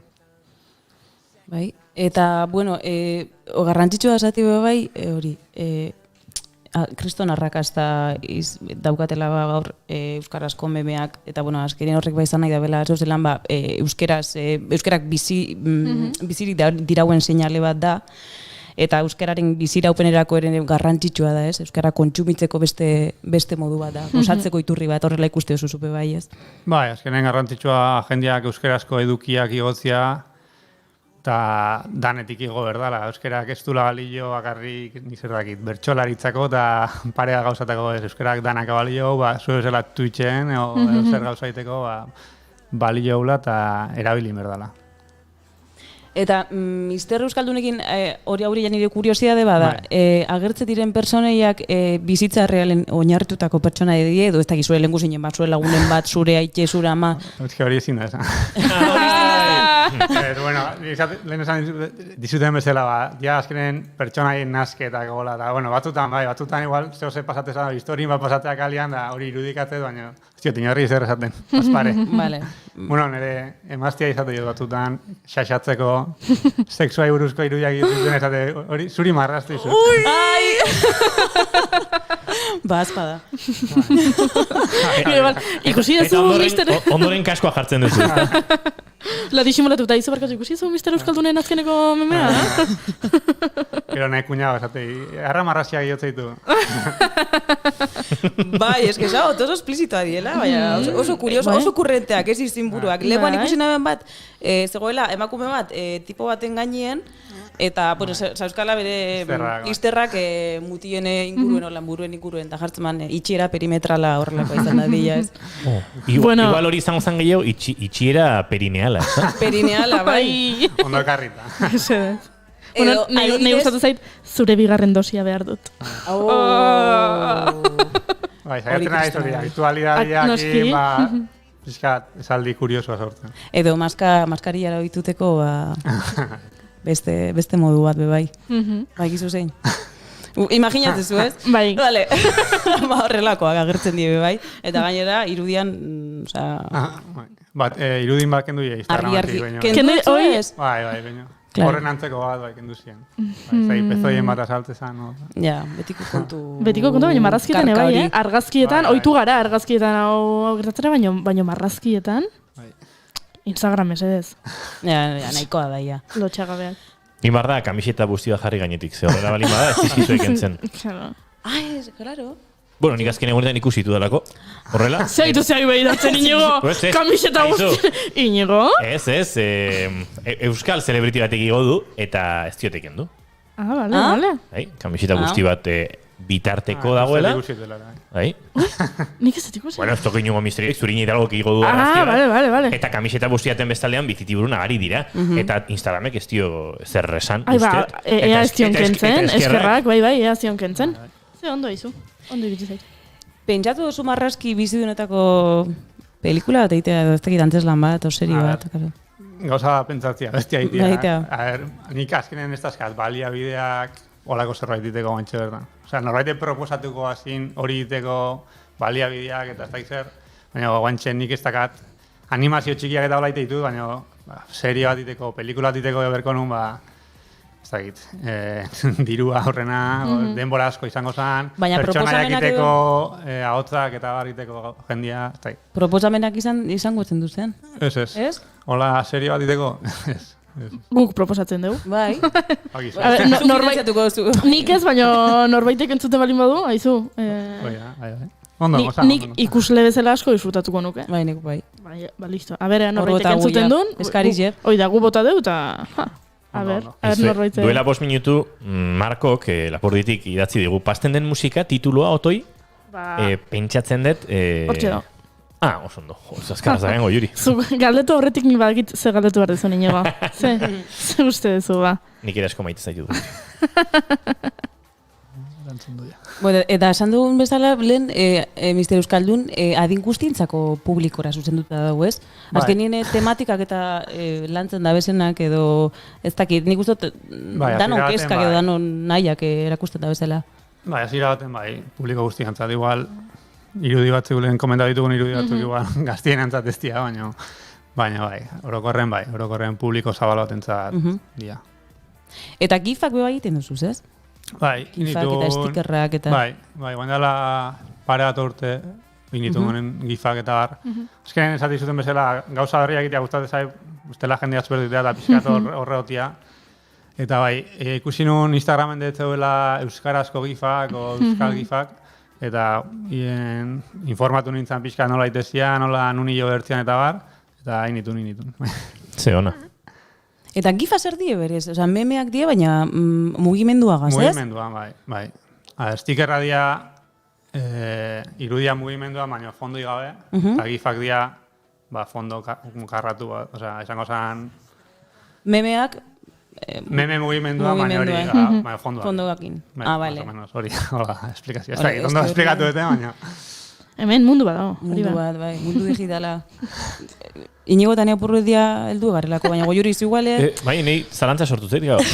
Story baten coming soon jartzen dan bezala xez. Bai, horiek stikerra dia. Stikerra dia, baina gif karpetan datoz, ez? Bai, gif karpetan. Instagramen gifetan sartzen ditu, baina ez dira gifak. Baina gifak dira, bai. Ustez badaudela gifake bai. Gifake bai, eta gero stikerrak hor zaku berdina sartu dituzte. Horren azten dindu nizatu, ostra, dakiten gutxi horrekin. Amin zuen argituta, askoz da zea da.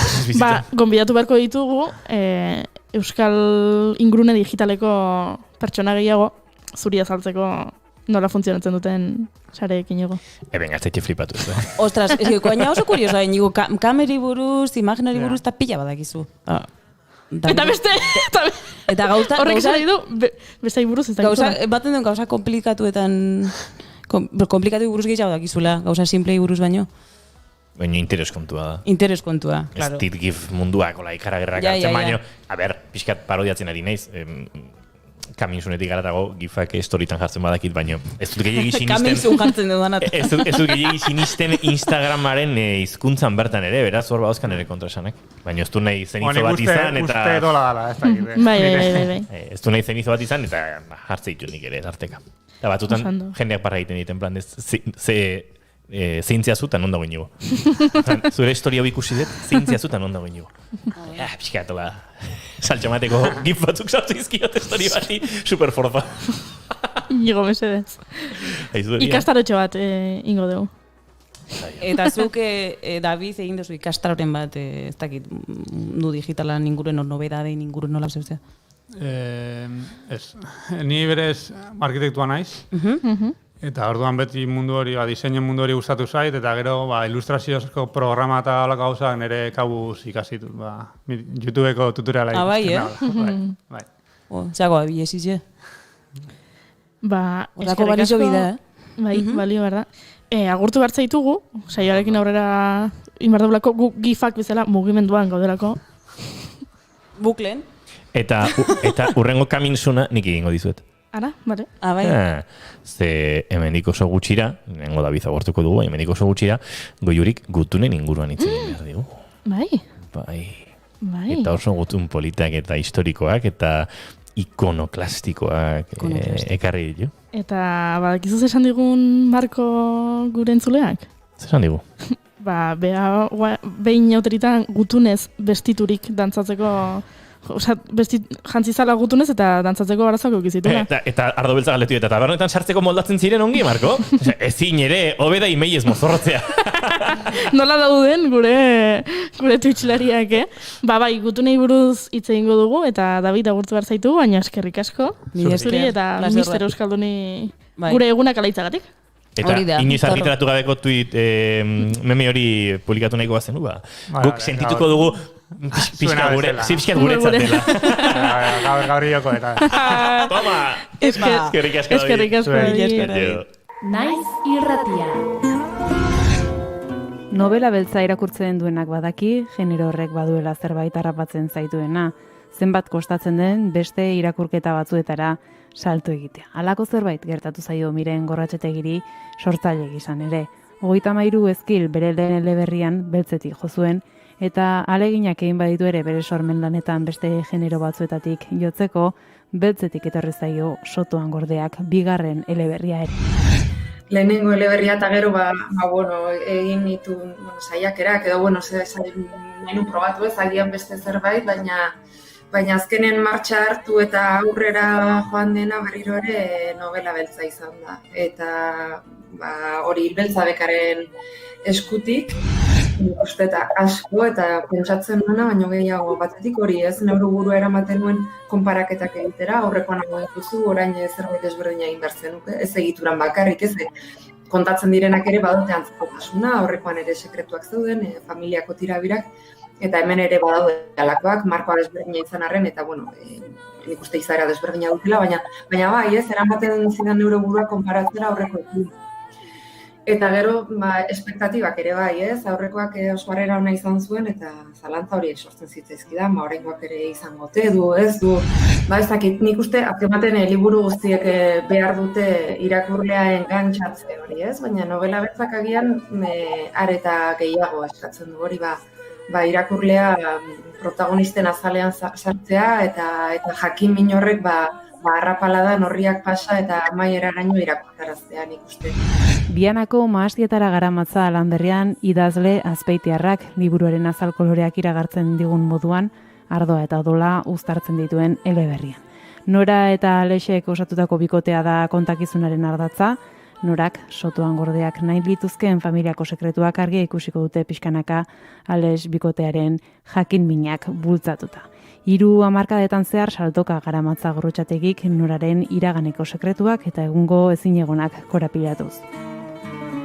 Astelenetik ostiralera, arratsaldeko 6-etatik 7-etara. Kultur tartea, Naiz irratian.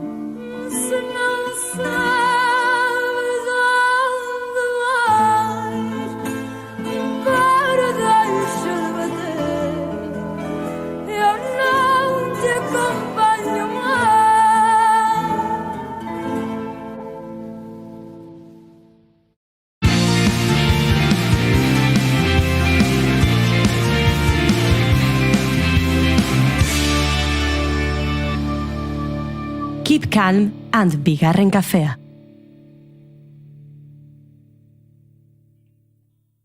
Zer daukazu eskuetan?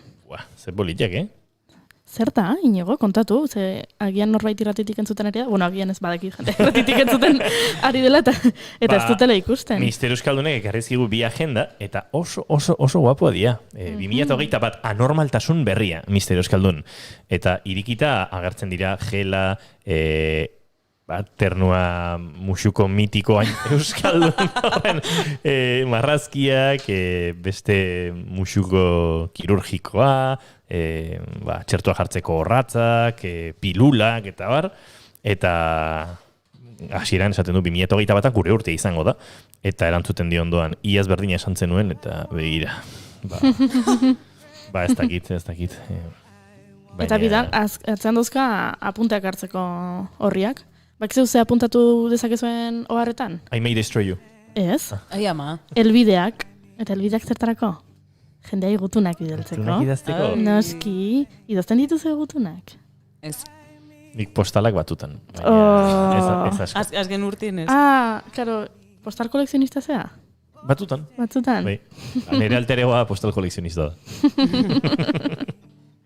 Inigok aurreratu dizen bezala gutunei buruz hitz egingo dugu, pixka bat. Ze gutunak badia, altxor txikiak. Eta aurtengo zinemaldian altxor txiki bat ikusteko aukera izan genuen. Korrespondentzia, Carla Simón katalanaren eta Dominga Sotomayor txiletarraren arteko elkarlana. Bertan, Jonas Mekas, Chantal Ackerman, Victor Eriz edo Abbas Kiarostami kasitako bidean Dominga Sotomayor eta Clara Simón zinemagileak harreman epistolar bat sortu zuten euren bizitzako une txikiak aurkeztuz. Bien artean, memoriari, amatasunari, familiari eta zinemari buruzko hausnarketak egin zituzten. Eta azken gutunean adibidez, ja nabaria zenez, Txileko egoera eta Dominga Sotomayorrek kontatzen zion Carla Simoni, gutunak bidaltzen hasi zirenean, salbuespen egoeran zegoela Txile eta guain ja iraultza egoeran daudela. Eta horrela egin dute bien artean bidaia bat iraganari buruzko oroitzapenetatik, intimoenetatik orainarekin lotutako arazoetara. Oh darling, darling, stand by me. Eta ez da bakarra, ze duela urte batzuk, 2013an Mikiño Mio, Kartasa Galdos, idatzi zuten Isabel Parreño eta Juan Manuel Hernándezek. Bertan Emilia Pardo Bazan eta Benito Pérez Galdosen arteko gutunak bildu zituzten. Berezik ezagunak dira gutun horiek erotismoz beteriko hitzez osatuta baitaude eta duela hilabete pare bat esango nuke berriro oso puripurian egon ziren, azaldu zirelako gutun gehiago eta badirudi beste 80 daudela liburutegi pribatu batean izkutatuta, baina ez dituztela argitaratu nahi oso beroak direlako. Wow. Eta ze politia dan Mikiño Mio, horrela zezan Emilia Pardo Bazan bere gutunetan beti Emilio hori Mikiño Mio deitzen zion eta oso politia da. The night sky or a beautiful sunrise. Zeina zen Stand By Miren bertsioa, Goiuri? Stand By Miren bertsioa jarri deuna Tracy Chapmanena. Tracy Chapman zan, iruditzen zait, baina esan wow, ez da git, non ezagutzen. Baina, Euskal Herrian eginda horrelakorik, Chekhov versus Shakespeare, ekimena adibidez, proiektu hau Donostiako 2016 kultur hiriburutzaren programaren barnean egin zen, eta 8 euskal idazle, 8 nazioarteko idazlerekin jarri ziren harremanetan bikoteka, eta gutunak bidali zizkieten elkarri hainbat hilabetez. Hor adibidez elkartu ziren Fernando Aramburu eta Kolonbiako Hector Abad, Laura Mintegi eta Alemaniako Birgit van der Beke, Angel Erro eta Txekiar Republikako Patrick Ouretnik, Arantxa Urreta Bizkaia eta Galeseko Mena Elfin, Bernardo Atxaga eta Albaniako Baskim Xexu, Eider Rodríguez eta Espainiako Belen Gopegi, Arkaitzkano eta Kroaziako Dubravka Ugresik, eta Luisa Etxenike eta Rumaniako Mircea Kartaresku. Idazleen arteko truke horrekin liburu bat argitaratu zuten, Erein argitaletxerekin elkarlanean, eta gero mai inguruak ere egin zituzten. Hala ere, gutun horietan aitortu behar daukagu badagoela autozentsura puntu bat, idazle horiek bai baitzekiten gutun horiek argitaratu egingo zirela. Orduan, ez dira behaien arteko gutunak ezagite zituzte sekretutxoak kontatzen beraien artean. Emilia Pardo Bazan eta Benito Pérez Galdosen artean sortu zen hitzen bidezko zura, ez da horrengoan akaso sortzen.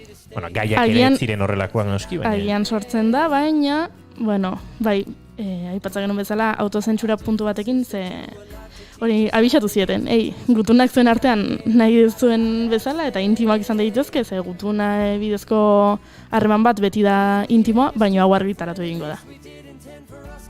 We didn't break, we didn't burn. We had to learn how to bend without the world caving in. I had to learn what I got. Hala ere, Arkaitzkanok liburu hauen aurkezpenean esan zuen bezala, genero epistolarrak, hau da, gutun bitartezko literaturak beti du zerbait konfesionaletik. Even if the skies get rough, I'm giving you all. Zer dezu fari Beroa sartu diat gorputzien bapatien. Bueno. Bai, xertan hasina. Ui, mikina mia. Bai. Genero epistolarra intimitaterako pentsatutako idazkera da, eta beraz espazio libroa uzten du bat-batekotasunerako eta konfesio harrigarrientzako. Argitaratzako pentsatuta ez dauden testuak direnez, gizatiarragoak dira, eta beraz hobeto empatiza dezakegu kontatzen diren esperientzia eta gora berekin. Horregatik, gaur pertsona famatuen gutun batzuk berreskuratu ditugu, eta hemen irakurriko ditugu, eta gutun hauek, idatzi zituztenean etzekiten ez argitaratuko zirenik, ez eta bigarren kafea saio famatuan irakurriko genituenik. Euskeraz. Beraz, entzun. Lehenengoa, Keith Richards eta Mick Jaggeren, Keith Richardsek Mick Jagger ezagutu zuenekoa, eta Keith Richardsek bere izeba patiri idazten dio zerbait kontatzeko. Pat maitea, sentitzen du lehenago ez idatzi izana. Otoi, erotuta nago. Oso ondo egotea, espero dut. Badakizu Chuck Berryrekin interesatuta nengoela eta pentsatzen nuela kilometro eta kilometrotan bere fan bakarra nintzela. Dark Forestationen nengoen goiz batean, Chucken disko batekin eta mutil bat hurbildu zitzaidan. Chuck Berryk egin dituen disko guztiak ditu. Mutil horrek Mick Jagger du izena. Gainera, Mick Atlantikoaren alde honetako R&B abeslari onena da. Astean 2 edo 3 gauez praktikatzen dugu.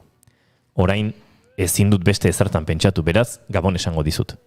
Irribarre handiz, Keith. Nor bestela idatziko luke horrelako gutun zatarra?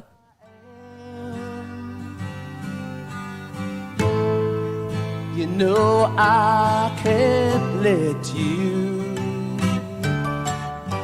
Gutun hori idatzi eta 3 hilabetetara lehenengo kontzertu eman zuen The Rolling Stones taldeak. Eta entzuten ari garena The Rolling Stones taldeko Wild Horse abestiaren bertsio akustiko bada oso polita.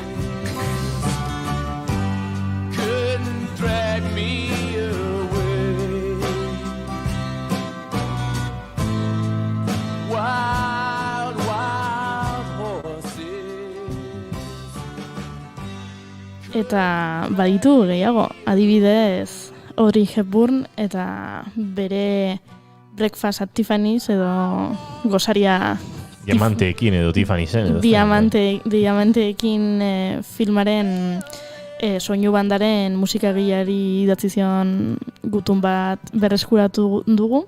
Ze Audrey Hepburnek pelikula ikusi zuen, behin baino gehiotan ikusi zuen, eta horietako bat izan zen musikari gabe, eta gero entzun zuenean musikarekin, Henry Mancinik pelikularako sortu zen musikarekin, txundituta geratu zen, eta Henry berari idaztea erabaki zion. Eta guk nola badaukagun gure Audrey Hepburn berezia, gurea, berak irakurriko dugu. Henry maitea, orain ikusi dut gure filma, oraingoan zure musikarekin. Musikarik gabeko film bat, erregairik gabeko hegazkin bat bezalakoa da. Hegazkinak bere lan oso ondo egin arren, erregairik gabe hankak lurrean ditugu, errealitateko mundu batean. Zure musikak aldiz denok goratu gaitu eta egin arazi gaitu. Hitzez esan edo ekintzez erakutsi ezin dugun guztia adierazi duzu. Katuen artean modernoena eta musikagileen artean sentikorrena zara. Eskerrik asko, Hank maitea. Maitasuna handiz, Audrey.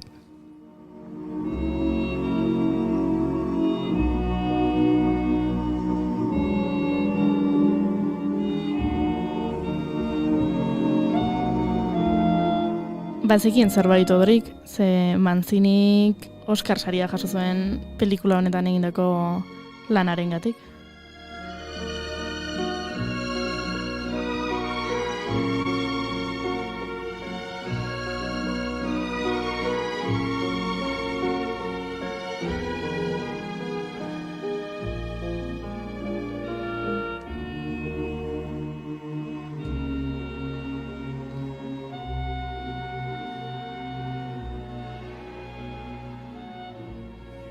Eta musika mundutik irakurri dugu bat, zinemaren mundutik beste bat, eta orain bi artisten arteko gutun bat irakurriko dugu.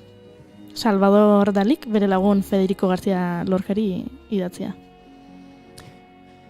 Federico, postasunez hilarazten nauten kuadroetan ari naiz lanean. Modu naturalean ari naiz sortzen inolako kezka artistikorik gabe, eta sakonki unkitzen nauten gauzak aurkitzen ditut. Eta zintzotasunez margotzen saiatzen naiz. Zentzurretan zentzumenak erabat ulertzen hasi naiz. Batzuetan uste dut neure hartzaroko ilusio eta poza indar berritu ditudala. Izugarri maite ditut belarra, arantzak esku aurrean belarri gorriak eguzkiaren kontra.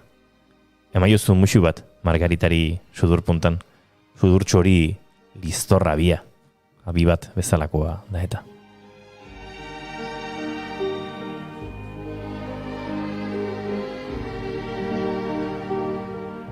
Dalik Lorcari idatzitako 40 gutun kontserbatzen ditugu, eta aldiz Lorcak idatzitako 7 soilik irakur ditzakegu, besteekin zer gertatu den ez dakigu. Baina ezin dugu ukatu. Hemen ari gara lagunen arteko gutunak irakurtzen, baina genero epistolarrean arrakasta gehien duten gutunak amodiozko gutunak dira. Eta horien artean interes gehien pizten dutenak agian Henry Miller eta Anais Nin idazleen arteko gutunak dira. Beethoven eta bere maitare ilezkorraren baimenarekin noski, horiek ere oso famatuak baitira. Hemen entzun Anais Nin idazleak Henry Miller idazleari idatzitakoa. Henry, gauza batzuk ahaztu zitzaizkidan. Lehenengoa, kena Hego Amerikako indiarrek erabiltzen duten flautaren antzeko tresna dela. Bigarrena, maite zaitu dela. Eta goizetan esnatzen naizenean, nire adimena erabiltzen dudala zu maitatzeko modu berriak aurkitzeko. Jun itzultzen denean, gehiago maiteko zaituela, nik maitea izan zaitu dalako. Zure buru oparoaren mutur eta puntu gorenean kimu berriak daude. Maite zaitu dala, maite zaitu dala, maite zaitu dala. Gertrude Stein bezalako inozo bat bihurtu naiz. Hori da maitasunak emakume adimentsuei egiten diena. Ezin dugu gehiago gutunik idatzi. Anais. Are you the definition of insanity? Or am I? Oh, it must be nice to love someone who lets you break them twice. Henry Millerrek noski beti erantzute zion, eta ez hori bakarrik, beti idazte zizkion beak entzuten zituen abestiak, Anaisek gertuago sentitu zezan Henry bera. Orduan bere gutunetan sekulako playlistak irakurri daitezke, ze jasotan baituzu Henry Millerren gutun guztiak, denetan dago abestiren bat, eta horrekin osatuta oso abesti zerrenda erromantikoa egin daiteke. Eta irakurriko dizugu Henry Anaisi idatzitako gutun horietako bat. Anais, lehen mainte zintu dala uste nuen, orain ziur nago. Laburra eta lapurtua izan zelako izan ote zen gure artekoa hain zoragarria? Bata bestearen zatari ginen? Ni gutxiago nintzen edo gehiago ni? Eta zu gutxiago edo gehiago zu? Erokeria alda pentsatzea honek aurrera egin dezakeela? Noiz eta non hasiko lirateke une monotonoak? Asko aztertzen zaitut. Egon daitezken akatsak, ahulguneak, arriskuguneak aurkitzeko. Eta ez ditut aurkitzen, bat bera ere ez. Horrek esan nahi du maite mindutan nagoela. Itxu, itxu, itxu. Eta betirako, itxu izan nahi dut. Orain, Laiokondaren Cielo en Mare abesten ari dira.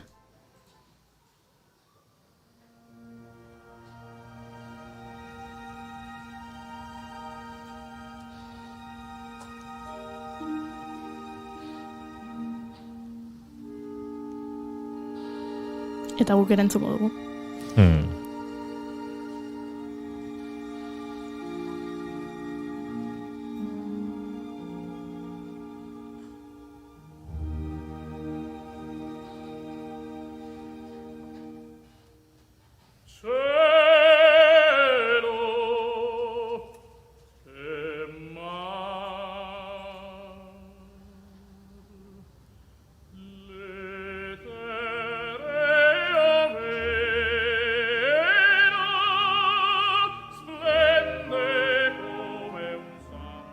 Gustatu zaizkizu gutunak? Zoragarriak izan dira. Bai. Ba, gehiago badaude agian beste egun batean bigarren kafe hartuko dugu gutun hauek irakurtzen. Eta gure artean gutunak idazten baduzen? Ara? Anonimoak. Anonimoak? Hori ere egin dezakegu. Zelkarren letra gaineraztu guzautzen. Ze eskuz egin behar dire. Noski eskuz egin behar direla, bezala ezia gutunak. Imeiak izango dira bestela. Oida. Bale, bidaz erronka polita. Egin dezakegu bai gure artean gutunak idatzi eta... Baina gero irakurriko ditugu? Bai. Orduan, ezinezkoa da. Hor ja badago autozentsura. Ai, Fariba. Igual kajoietik bilatzen hasi behar dugu. Iba dauzkat, nire lehenengo amodioa harremanetik gutun pila gordeta. Bai? Bai. Ez da gizazki non dauden, baina nun baita egon barrutela gurasoen etxeko kajoiren batean. Bai? Zuek badakizu zer den post-cruising-a?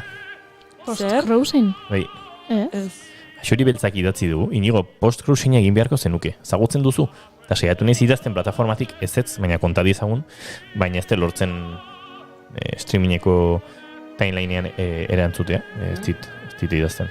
Beraz, Axuri beltza entzuten jarraitzen baduzu, bidali guzu WhatsApp ez azalpena, 688 zazpibi, 5-4 telefonora, 688 zazpibi, 5-4 telefonora, eta bestela Twitchez bain saioa amaituta kontaktatuko dugu zurekin, baina ez dakigu, norbaitek badakizuzu Amaia?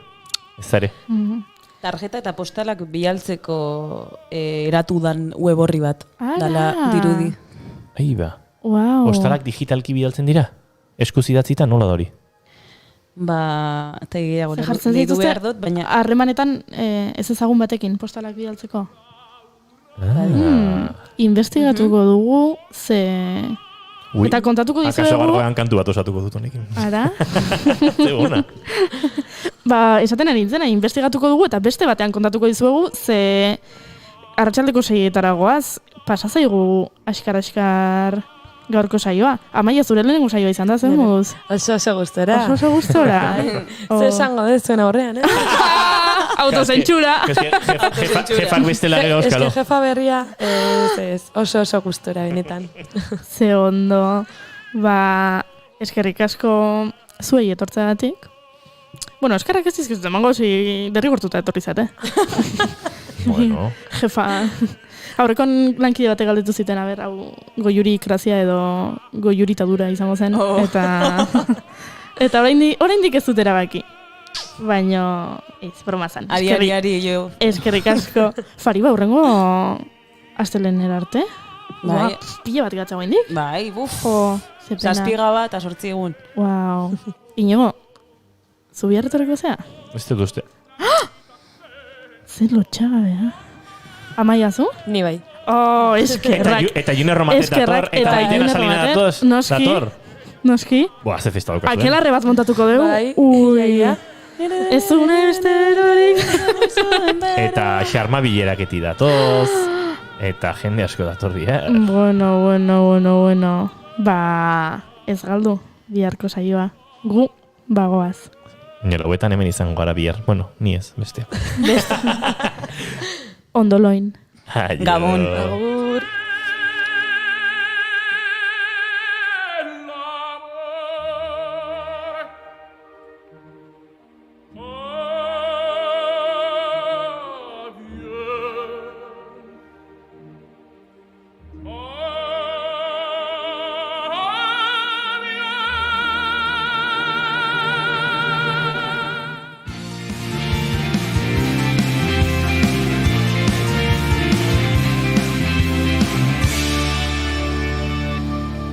Keep calm and bigarren kafea.